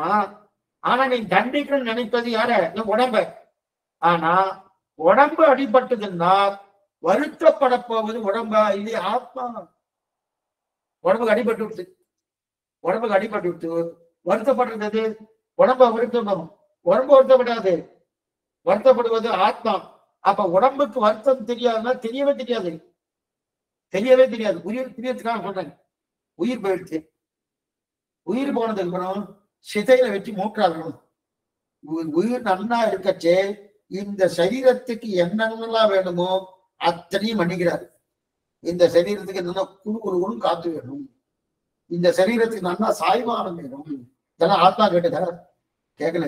இந்த சரீரத்துக்கு இந்த உணவு வேணும், ஞாயிற்றுக்கிழமையானா இந்த உணவு நல்லா இருக்கும், திங்கட்கிழமையானா இந்த தேசம் நல்லா இருக்கும், செவ்வாய்க்கிழமையானா அந்த தேசம் நல்லா இருக்கும். அதெல்லாம் எது கேட்கறது? ஆத்மா பசிக்கிறதுன்னு கேட்டுக்க ஒண்ணுமே இல்லையே. அப்ப கேட்கறது யாரு? சரீரம் தானே. அப்ப எப்ப சரீரம் கேட்டுட்டோ, ஆனா அதோடைய ஆனந்தத்தை எது அனுபவிக்கிறது? ஆத்மா தான் அனுபவிக்கும். சாப்பிடுறது பூர்த்தியா சரீரம், அனுபவிப்பது பூர்த்தியா இது ஆத்மா அனுபவிக்கிறது. ஆனா அதே இங்க சரீரத்திலிருந்து இந்த பிராணம் போயிட்டு வச்சுக்க, இந்த சரீரத்திலிருந்து இந்த பிராணம் போயிடுச்சுன்னா உடனே கூட கொண்டு போறார், வேற ஸ்மசானத்தை கொண்டு போறார். அங்க இதை தீ மூட்டிடுறார். தீ மூட்டுறாங்கன்னு இதே இவர் பிராணம் இருக்கச்சே ஒண்ணும் இல்லை, ஒரு பக்கத்துல ஒரு தீக்குச்சி இருந்தாலே எரியது சுவாமின்றார். அங்க கூட போய் எரிய வச்சு வைக்கணும். எரிய வைக்கச்சே நன்னா இருக்கு சுவாமி, எங்க அப்பா நன்னா எந்த இது இல்லாம நன்னா எரிஞ்சார் அப்படின்றார். அதை உயிரோடு இருக்கும்போது எரிச்சு புடிச்சிட்டு போயிடுவான். உயிரோடு இருக்கிறது புடிச்சிட்டு போயிடும். அப்ப என்ன தெரியாதுன்னா சரீரத்துக்கு எந்த ஞானமும் கிடையாது, சரீரத்துக்கு எந்த அறிவும் கிடையாது. பிராணன் அதுல இருக்க வைக்கவேதான் இதெல்லாம் மேல பார்க்க போறோம். யதீந்திரபத தீபிகா இதெல்லாம் பார்க்க போறோம். அது என்னமோ தெரியல, இந்த ரெண்டுமே கோயின்சிட் ஆயிடுச்சு ஒண்ணுக்கு ஒண்ணு. அதாவது ஒரு பக்கம் பாகவதம், மற்ற பக்கம் யதீந்திரபத தீபிகா, ரெண்டுத்துக்குமே நன்னா ஒரு பொருத்தமான ஒரு நிலை ஏற்படுறது. அப்படின்னு தெரியாது, அது பகவான் தான் அந்த மாதிரி பண்ணி விட்டான்னு நினைக்கிறேன். இது சொல்லுவாங்க. ஆக இப்ப இவ்வளவு தூரம் வந்துச்சு, இங்க பிராணம் இருக்கச்சே துடிக்கிறோம், நெருப்பு பட்டாரு உடனே கொப்பளெல்லாம் வந்துடுறது. ஆனா அங்க கொண்டு போய் உள்ள கொண்டு போய் தள்ளியாச்சுனாலே என்ன எழுந்துச்சா என்ன ஆச்சா, கட்டை வேகுதா வைக்கலையா அப்படின்னு கேட்கிறேன். கட்டை வெந்துட்டா வேகலையான்னு கேட்கிறா இல்லையா? அப்ப உயிர் வெந்த போயிட பிறகு எரித்தா ஒரு காரியம் பண்ணினாங்க இருக்கும்போது தீக்குச்சி பட்டாலே துடிக்கிறோம்.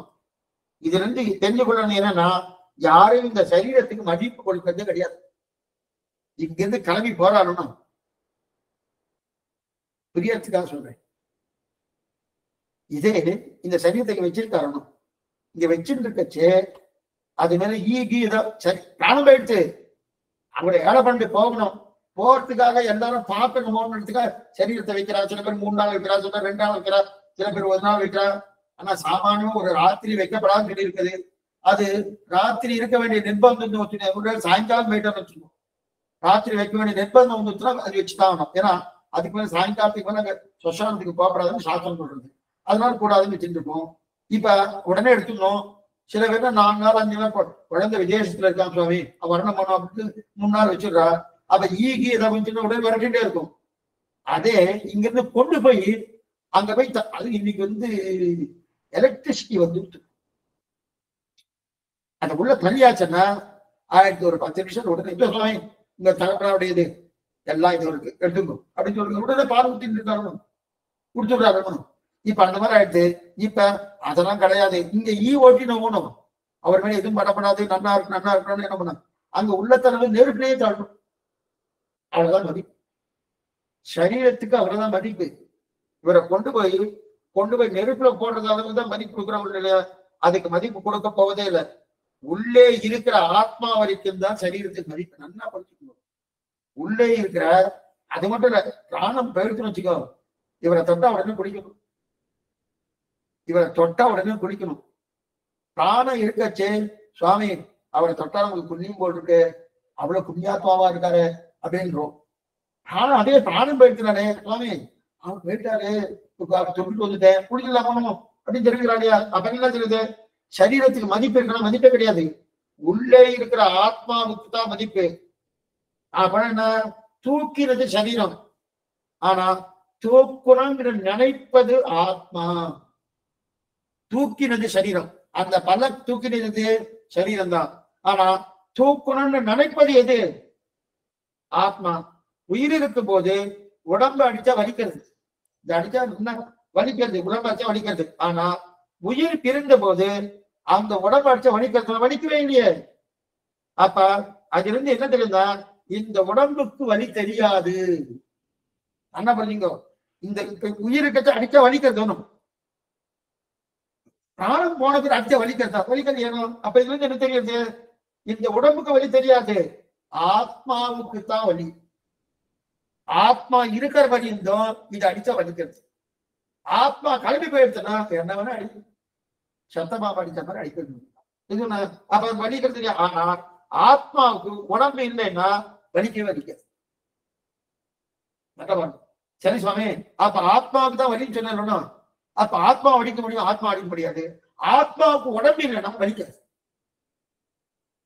புரியலையே சுவாமி? நமக்கு உடம்புல அடிச்சா வலிக்கும், ஆத்மா இருந்தா தான் வலிக்கும். அதே நேரத்துல ஆத்மா கிளம்பி போயிடுச்சுன்னா எத்தனை அடி உடம்பு கிடைச்சா வலிக்காது. சரி, அப்ப ஆத்மாவுக்கு தானே வலி. அப்ப ஆத்மாவை அடிக்கிறேன்னா வலிக்குவான்னா ஆத்மாவுக்கு உடம்பு இருந்தா தான் வலிக்கு தெரியும்.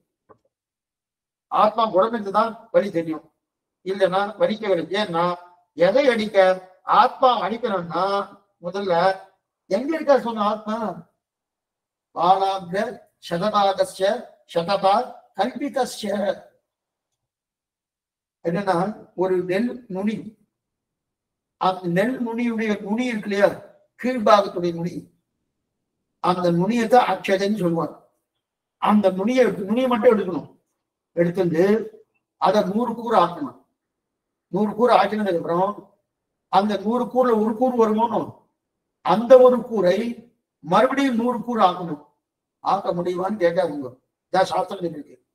ஆக்கினதுக்கு அப்புறம் அதுல ஒரு கூறு வருதணும், அதுதான் ஆத்மாவுடைய சைஸ்.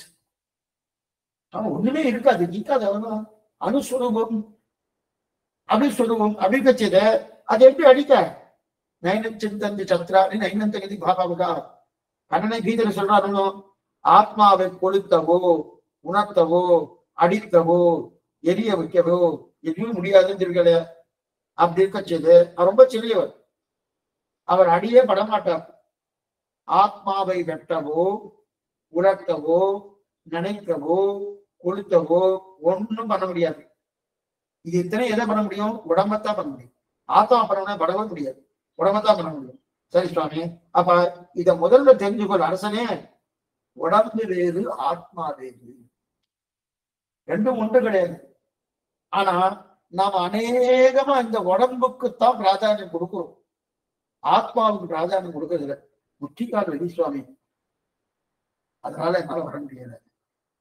அதே போல எனக்கு ஜுரம் வந்துருச்சு சுவாமி. இதெல்லாம் ஜுரம்லாம் ஆத்மாவுக்கா இல்ல ஒரு சரீரத்துக்கு? எல்லாமே சரீரத்துக்கு தான் அப்படின்னு தெரிவிக்கிறா இல்லையா? ஆனா ஒண்ணும் பண்ண முடியும் தெரிவிக்கிறா இல்லையா? அப்ப உடம்பு வேறு ஆத்மா வேறு. நீ அடிக்கிறாய் என்று சொல்லலாம், உடம்பை பற்றி சொல்கிறாய். ஆனா உடம்பு உன்னை தூக்கியது என்று நினைக்கிறாய். உண்மையில் நான் தான் உன்னை தூக்கணும் என்பதற்காக கூப்பிட்டாய். இந்த குழப்பத்தில் தான் எவ்வளவு தூரம் தெரிவித்தால் பேசுற. என்ன பேசிட்டு இருக்க? இது வேறு அது வேறு நினைக்கணும்னு சரீரத்தையே நீ ஆத்மாவை நினைச்சுட்டு இருக்க. நீ என்ன நினைச்சத? என்ன தூக்க வைக்கலாம், என்ன தூக்க வைக்கணும் நினைச்சுனோ? என்ன தூக்க வைக்கணும்னா ஆத்மா வைத்துக்கொண்டு தூக்க வைக்கணும்னு நினைக்கிற. ஆத்மா தூக்குமா? தூக்காது, சரீரம் தான் தூக்கும். ஆனா ஆத்மா நினைச்சதான் தூக்கும். ஆத்மா இப்ப சொல்றேன், ஆத்மா வேறு சரீரம் வேறு. ஆத்மா வேறு சரீரம் வேறு. சரீரம் அனித்தியம், ஆத்மா நித்தியம். சரீரம் என்பது அனித்தியம், ஆத்மா நித்தியம். அப்ப அது மட்டும் இல்ல, ஆத்மா அறிவு உடையது, சரீரம் அறிவற்றது. சரீரம் அறிவற்றது, அறிவில்லாதது. ஆத்மா அறிவில்லாதது, சரீரம் அறிவோடு கூடியது. இன்னின்ற நீர்மை இனியாமுறாமை தெரிவிக்கிறார் இல்லையா? அப்ப இந்த வேறுபாட்டை நீ தெரிந்து கொள்ளத்தான் அங்க போறேனோ. யார் சொல்றார்? ரகுவனை பார்த்து கபிலாச்சார் இவர் தெரிவிக்கிறார். ஜடபரது ரகுவனை பார்த்து தெரிவிக்கிறார். இதெல்லாம் தெரிஞ்சுக்கிறதுதான் நீங்க போயிட்டு இருக்க. கபிலாச்சாரிய போகணும்னு தெரிஞ்ச போயிட்டு இருக்க. அவரை இதைத்தான் சொல்ல போறார், நானே இதைத்தான் சொல்லிட்டு இருக்கேன். கபிலாச்சாரிய போன அவரை இதான் சொல்ல போறார். என்னிடத்து வந்தாலும் இதைத்தான் சொல்லி கொடுக்க போறேன். அப்ப அரசன் விழுந்து சேவிக்கிறேன். அப்ப எப்பேற்பட்ட விஷயத்தை கேட்டதினால் சொல்கிறேன். இதையெல்லாம் நான் சொன்னாலும் திரும்ப நீ நடப்பாய். அப்பன்னா ஒரே வழி. அப்ப இது எப்படி புரிஞ்சுக்கிறது? இப்ப அடியை சொல்லியிருக்கேன், நீங்களும் கேட்டு இருக்கேன். அதே போல ஜடபரதர் சொன்னார், ரகுகுணன் ராஜா கேட்டிருந்தார். இது சாஸ்திரம் நிற்கவே நிற்கப்பாடி என் நெஞ்சுள் நிறுத்தினான். நிற்க வேதிய வேதத்தின் உட்பொருள் நெற்கப்பாடி என் நெஞ்சுள் நிறுத்தினான் சொல்லி அது நிக்கிறமோனோ, மனதில் நிக்கிறமோனோ. மனசுல நிற்பதற்கு என்ன பண்ணலாம்? நம்ம எத்தனையோ காலட்சேபம் பண்ணிட்டு இருக்கோம், எத்தனையோ காலட்சேபம் கேட்கணும். கேட்டதுக்கு சுவாமி கேட்க நல்லா புரியுது சுவாமி. அப்புறம் ஒரு மணி நேரம் வச்சது அது ஒண்ணுமே ஞாபகம் வர மாட்டேங்குது. அதுக்கு என்ன பண்ணலாம்? அதுக்கு ஏதாவது மருந்து இருக்கா? ஏதாவது வழி இருக்கா? ஏதாவது மருந்து போடுறது அதுக்கு ஏதாவது வழி இருக்கா? இருக்கு. உயர்வதற்கு ஒரே வழி. என்ன வழின்னா அதுக்கு மருந்து இருக்கு. என்ன தவிர மருந்து? ஸ்ரீ வைஷ்ணவர்களுடைய சமூகத்தோடு சேரணும், மகான்களோடு சேரணும், அவருடைய ஸ்ரீபாத தீர்த்தத்தை வாங்கிக்கணும். அவர்களோடு கலக்கணும். அதுதான் முக்கியம். அது இல்லைன்னா பிரயோஜனமே. அப்படியா சுவாமி? தடுமா தற்றதிகதிகள் முற்றும் தவிர்த்து சென்று நினைந்தால் கொடுமா வினையே நம்ம நடிகார் அடியே கூடும் இதுவல்லால் அப்படின்னு தெரிவிக்கிறாரு 10ஆம் திருவாகையில.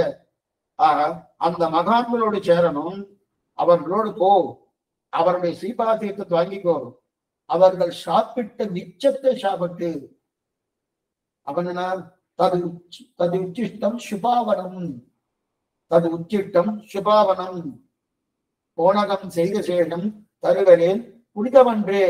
அவர்கள் திருவடி துகள்களைத்தான் நம்ம பார்க்கணும். அப்ப அவ உபதேசம் பண்ணுவார், ஆத்மம் என்ன தத்துவம் என்ன இதெல்லாம் உபதேசம் பண்ணுவார். ஆக இந்த ஆத்ம தத்துவ உபதேசம் நல்லா பண்ணிடுவோம். அந்த மாதிரி பண்ணேன்னா அவளை தலையால தரித்து கொண்டால் உன்னுடைய பாவங்களும் உன்னுடைய அஜானமும் ஒரேடியா போகுது. இதெல்லாம் ஜடபரதர் யாருக்கு உபதேசம் பண்றார்? ரகுகுணன்கிற ராஜாவுக்கு உபதேசம் பண்றார்.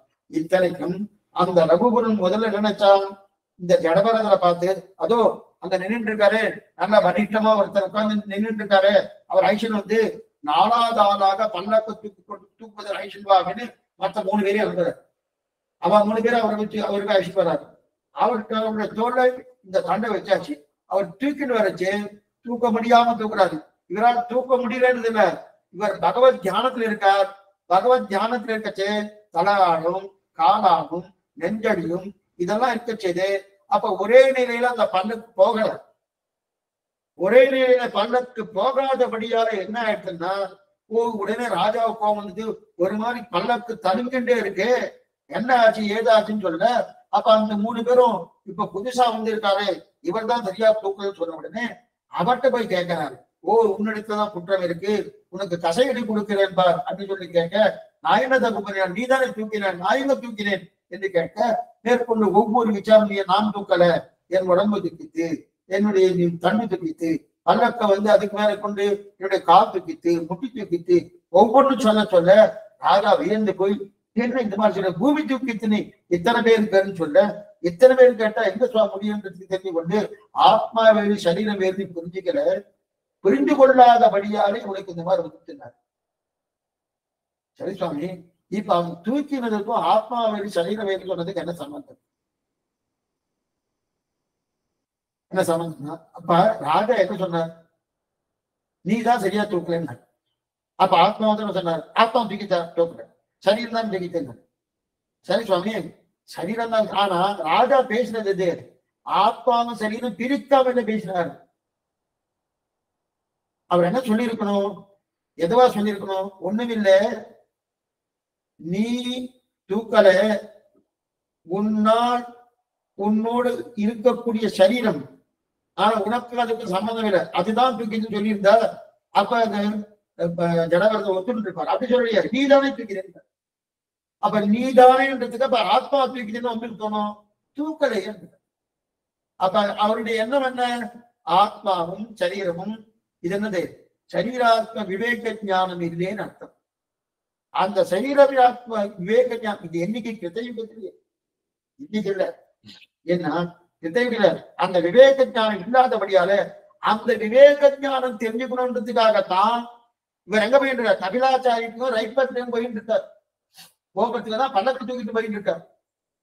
அந்த போகும் போதே இவர் தெய்வமா பார்த்து நீ எனக்கு கொடுத்துருக்கான்னு சொல்லி இவரை கனெக்ஷன் வந்தார். அதனால அப்ப நீ இதெல்லாம் நல்லா தெரிஞ்சுக்கோ அப்படின்னு சொல்லிட்டு யாருக்கு உபதேசம் பண்ணார்? ஜடபரதர் அந்த ரகுகுணன் என்ற ராஜாவுக்கு உபதேசம் பண்ணார். இதெல்லாம் சாஸ்வதமா நிக்கணும்னா மகான்களுடைய திருவடியை பார்த்து அவருடைய ஸ்ரீபாத தீர்த்தத்தை ஏற்றுக்கொள், அவர்கள் சாப்பிட்ட மிச்சத்தை சாப்பிடு, மேற்கொண்டு அவர்கள் திருவடிகளில் வீழ்ந்து நல்லா சேவிச்சுக்கோ, உன்னுடைய பாவங்கள்லாம் தொலையும், உன்னுடைய அஜானங்கள்லாம் தொலையும். தொடஞ்சாச்சுன்னா அப்ப எல்லாம் ஒரே அடியாலா போயிடும் அப்படின்னு ரகுகுணக்கு உபதேசம் பண்ணார். ஆத்ம தத்துவ உபதேசம் பண்ணார். இதோடு 5வது ஸ்கந்தம் முடிஞ்சிட்டு, 5வது ஸ்கந்தம் முடிஞ்சிட்டு இதன் பிறகு 6வது ஸ்கந்தம் கொஞ்சம் சுருக்கமா ஒவ்வொன்னு சொல்லிடு. இனிமே என்ன சொல்ல போறேன்னு 6வது ஸ்கந்தம் பிறந்தது. 5வது ஸ்கந்தத்தின் கடைசியில நரகத்தை பத்தி சொல்றார். இன்னும் கொஞ்சம் இருக்கு. நரகத்தை பத்தி வர்ணிக்கிறார். இப்ப நம்ம பூகோளம் எப்படி பிரிச்சோம் பார்த்து போனோம். 7 தீபங்கள், 7 தீபங்கள், 7 கடல்கள், அதே போல பாரத வருஷே பரத கண்டை இதெல்லாம் பார்த்த போனோம். அதெல்லாம் கீழே இருந்து அதுல கீழே இருக்கக்கூடிய நரகலோகம், அதுல ஒரு லோகம் நரகலோகம். அந்த பூலோகத்தை கிடைக்கிறது நரகலோகம் இருக்கு. ஆதிசேஷன் தான் இந்த மொத்த அண்டகடாகத்தையும் தாங்குறார். இந்த மொத்த 14 லோகங்கள் ஒரு அண்டகடாகம். அந்த அண்டகடாகத்தை ஆதிசேஷன் தான் தாங்குறார். மொத்தம் நரகங்கள் எத்தனை தெரியுமா? 1 2 இல்ல, 22 நரகங்கள். நரக தேசம் 22, 1 இல்ல. ரூரு நரகம், அசித பத்திர நரகம், தாளவர நரகம், கும்பீபாக நரகம். அப்ப அந்தந்த பாவத்துக்கு தகுந்தா போல அந்தந்த நரகத்துக்கு போவோம். நரகம்னா ஒண்ணுன்னு நினைக்க வேண்டாம். அந்தந்த பாவம், இவர் இந்த பாவம் பண்ணாரா இங்க பண்ணுங்க, இந்த பாவம் பண்ணாரா இப்ப படிக்கச்சே ஒவ்வொரு சப்ஜெக்டுக்கு தந்தவரை அந்தந்த கிளாஸுக்கு அந்தந்த சப்ஜெக்டுக்கு தந்தவரை கிளாஸ் இருக்கணும். அதே போல இவருக்கு ஒரு சப்ஜெக்ட், என்னென்ன பாவத்தின் வகை, அந்த பாவத்தின் வகைக்கு தகுந்தாப்புல இந்தந்த நரகம் சொல்றார். அப்ப நரகத்தெல்லாம் சொன்னார். நரகத்தெல்லாம் சொல்லி 5வது ஸ்கந்தத்தை படிக்கிறார்.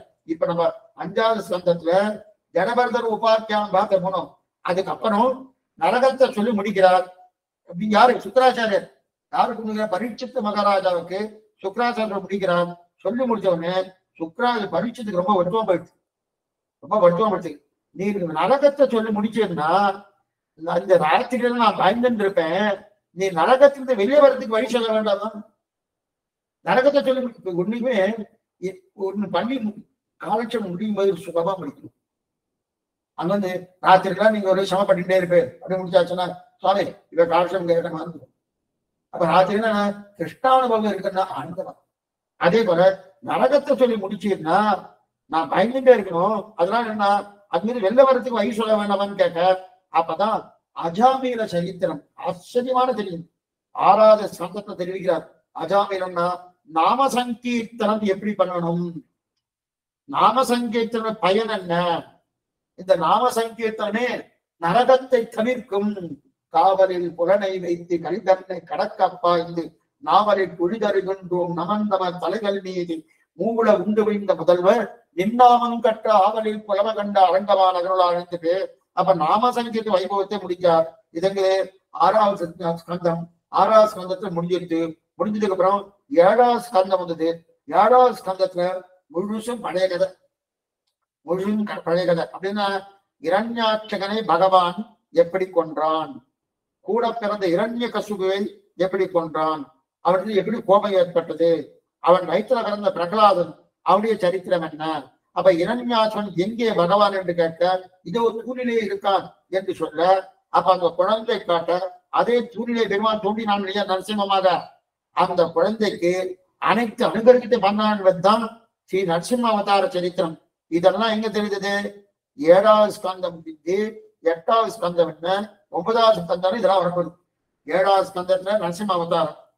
அதுக்கப்புறம் 8, 9 ஸ்கந்தம். 8, 9 ஸ்கந்தத்துல ராமாவதாரம் என்ன, மச்சவதாரம் என்ன, வாமனாவதாரம் என்ன, அமிர்தவதனம். திருப்பார்க்கடல கலைஞாரம் அமிர்தவதனம். அந்த அமிர்தவதனம் பண்ணி மோகினி அவதாரம், அதாவது மோகினி அவதாரம் பண்ணாங்க. அந்த கதையெல்லாம் வரப்படுது. அதுக்கப்புறம் கடைசியா 12வது ஸ்கந்தம் வரையும் கண்ணனுடைய சரித்திரத்தை பூர்ணமா சொல்ல போறார். கண்ணனுடைய சரித்திரத்தை பூர்ணமா சொல்றார். ஆக இப்ப 5வது ஸ்கந்தத்தின் கடைசியில நரகத்தை பத்தி சொல்ல போறார். மேற்கொண்டு நம்ம பார்க்க போறோம். நரகத்தை பத்தி சொல்ல போறார். நரகத்தை ஒன்றும் பயம் ஒண்ணு இல்லை, நம்ம போக மாட்டோம். ஏன் சொல்றேன், அவ்வளவு தைரியமா சொல்றேன், உறுதியோட சொல்றேன், நம்பிக்கையோட சொல்றேன்னா, எப்ப ராமானுஜர் திருவடி பத்தி நமக்கு இருக்கான கிடையாது. தென்புலத்தார்க்கு என்ன கடவுடையேன் யான் முன்னை வினையகல மூங்கில் குடியமுதன் வண்ணம் கடத்தமல போதி கண்டும் என்னுடைய சென்னைக்கு அணியாக கேட்டினேன். தென்புலத்தார்க்கு என்ன கடவுடையேன் யான். தென்புலத்தான யமபட்டணம். யமபட்டணத்துக்கு நாங்க போக வேண்டிய அவசியமே கிடையாதுங்க. ஏன்னா எனக்கு நான் பண்ண புண்ணியத்தினால இல்ல, ஒண்ணும் பண்ணல. புண்ணிய நோன்பு புரிந்து விலேன், அடிபோட்டு செய்யும் நொண்டரன் கேள்வி நுவண்டு விலேன், செம்மனூர் புலவருக்கு என்னரும் கீர்த்தி ராமானுஜா இன்றினே புகுந்தியல் கண்ணுள்ளும் நெஞ்சிலும் நின்றையிற்காரணம் கட்டுரையின் தெரிவித்தார். நாம ஒரு புண்ணியம் வரல, ஆனா புண்ணியனான ராமானுஜன் என்னுடைய மனசு இதயத்துக்குள்ள இருக்காரு. எப்பொழுதும் எதிராஜன் வடிவடையின் இதயத்துள்ளதால் இல்லை எனக்கு எதிரி, இல்லை எனக்கு எதிரி, இல்லை எனக்கு எதிரி எப்ப இருக்காரோ இது யமபடல் வந்தாருன்னா இது தொண்டபடியாளர் தெரிகிறானோ காவலில் புறனை வைத்து கணிதன்னை கடக்கப்பாது நாவனிட்டு விழுதற்கும் நமந்தவர் தலகன் மீதே யமபடருடைய தலையில நம்ம கால வைப்போம். சாமி கேட்டாலே பயமா இருக்கு, கால வைப்போம்னா வைப்போம். ஏன்னா திருநாம சங்கீர்த்தனம் அது மாதிரி இங்க என்ன ராமானுஜ வைபவத்தால திருநீகித விரிஞ்சாதி இளங்குஜை விபூஜயதா ராமானுஜ பதாம்போய சமாசீன சாலினதா என்று சொல்லக்கூடிய அந்த நரகத்திட்டத்தை நம்ம கவலைப்பட வேண்டாம். 5வது ஸ்கந்தத்துல முடிக்கிறார். முடிச்சதுக்கு அப்புறம் அதற்கு மேல பூர்த்தியா 6வது ஸ்கந்தம் என்ன, 7வது ஸ்கந்தம் என்ன, இதெல்லாம் என்ன அஜாமில உபாத்தியான்னு சொல்லி நாம சங்கீர்த்தம் பூர்த்தியா சொல்லி அதற்கு நாம சங்கீதம் முக்கியமானது. இருக்கிற பாவத்தெல்லாம் பண்ணிட்டான் அஜாமிலன் கடைசியில மோட்சத்துக்கு போயிட்டான். சாமி அந்த மாதிரி வெளியே இருந்தா சொல்லுங்க, நாங்க கூட அந்த மாதிரி வெளியே நிலையில இருந்துட்டு இருக்கோம். அந்த மாதிரி இருந்திருந்தா நாங்களும் பண்றோம்னா எப்படி பண்ணாலும் பார்க்கணும், எப்படி கிடைச்சதுன்னு பார்க்கணும். பாவத்தை பூர்த்தியா பண்ணிட்டு அந்த மாதிரி வெளியே இருந்தா நல்லா இருக்கு பேசுவாங்க. இல்ல மேற்கொள்ள பார்க்கணும். அப்ப அப்படி கடைசியில மோட்சத்துக்கு போயிட்டோம்.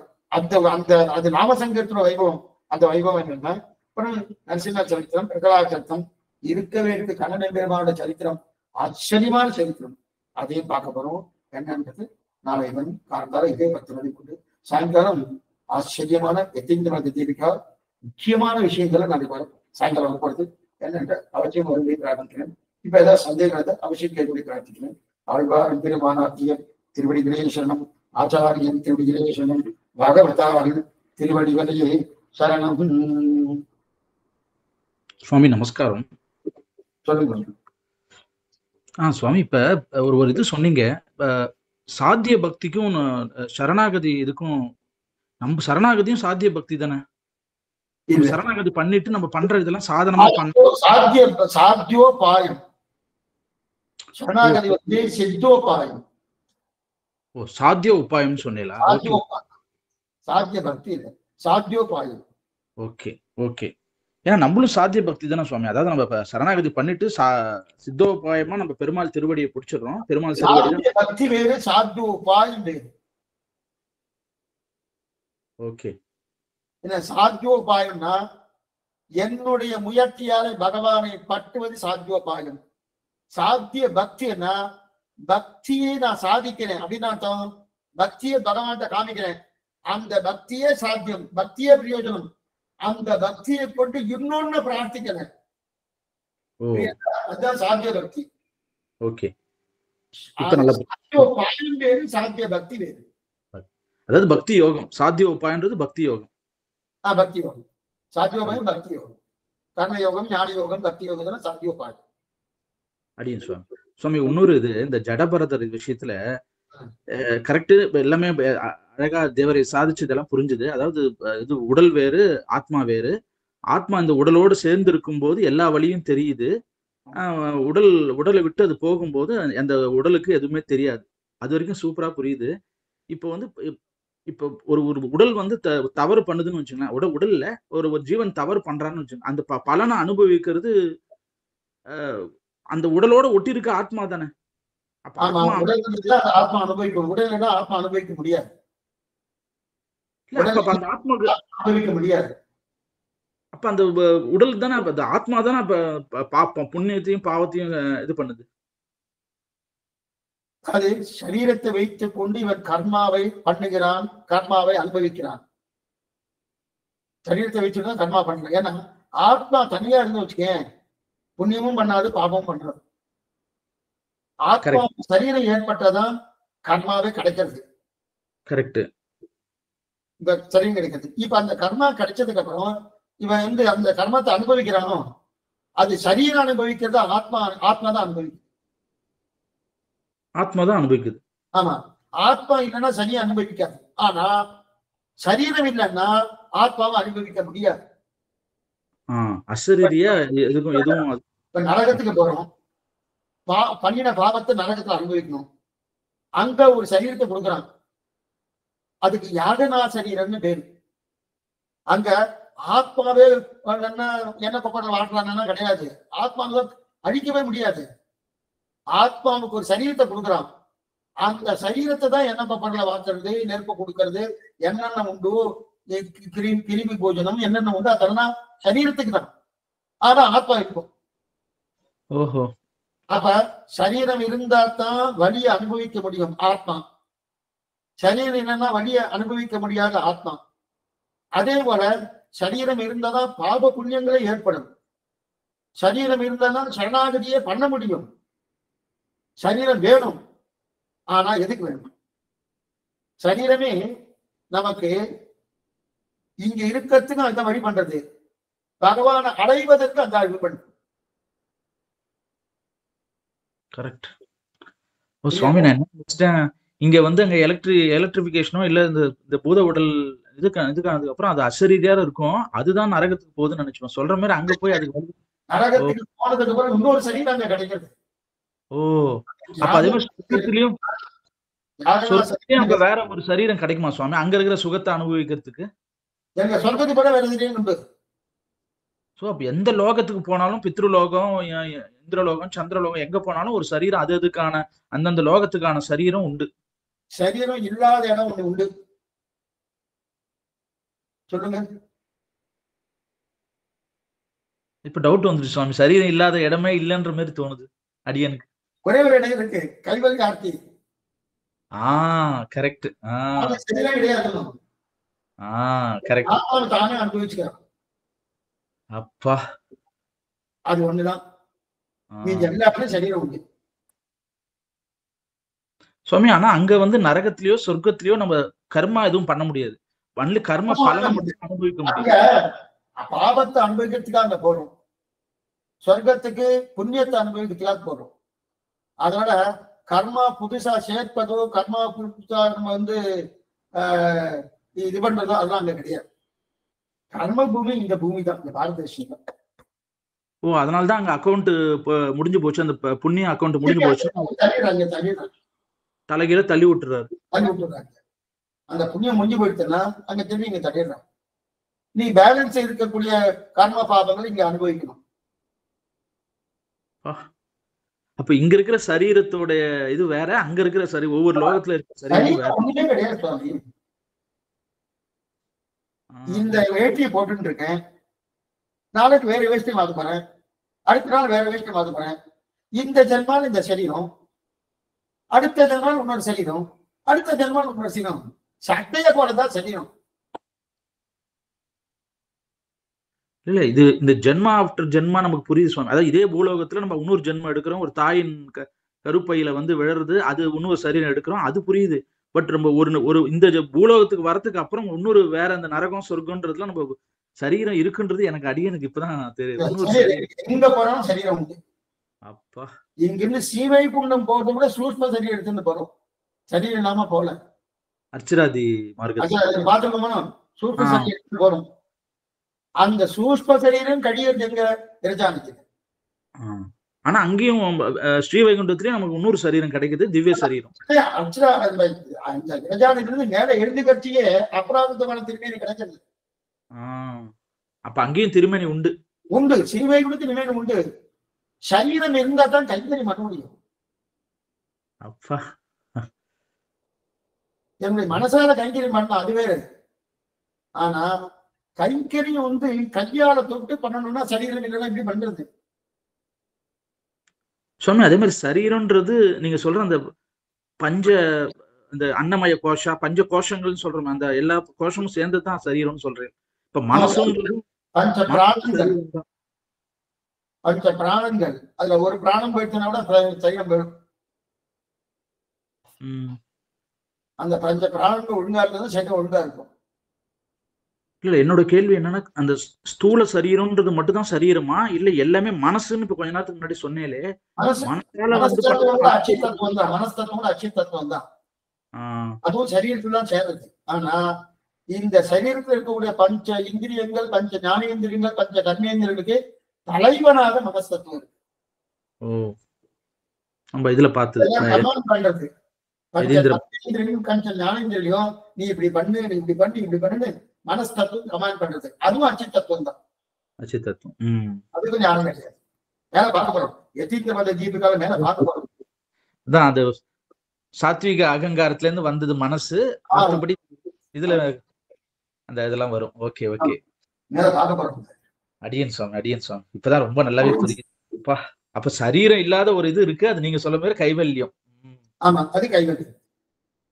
அதான் இங்கே சங்கல்பம் பண்ணிடுறானே, சரீரம் வேண்டாம். சரீரம் இருந்தாத்தான் சுவாமி பாப புண்ணியங்களே வருது, வேண்டாம். சரீரம் அனுபவம் வேண்டாது. நான் இதுக்கு பகவான் அனுபவிக்கணும், என்ன நானே அனுபவிச்சுக்கிறேன், அப்படியே அனுபவிச்சுட்டு இருக்காங்க. அது ஆனந்தம் சுவாமி. அது எனக்கு அது கேட்க அது தேவையில்லை. அது நமக்கு நம்ம சம்பிரதாயம் பச்சையா சொல்லணும்னா ஆணை அனுபவிக்கிற மாதிரி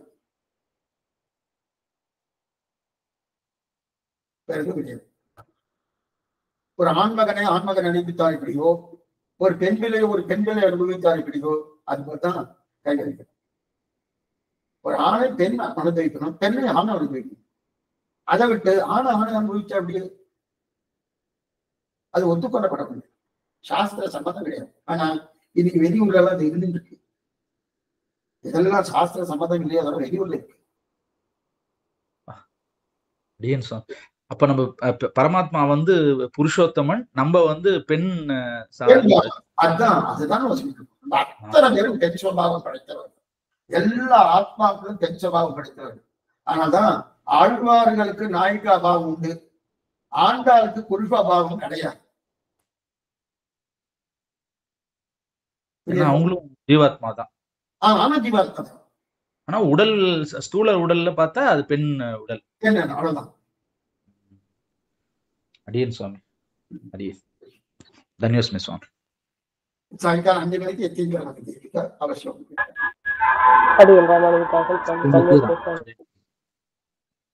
அடியன் சுவாமி, தன்யோஸ்மி சுவாமி. ஸ்ரீமதே ராமானுஜாய நமः.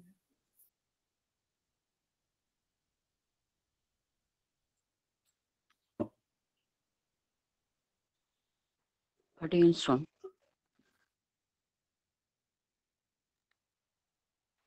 Mm-hmm.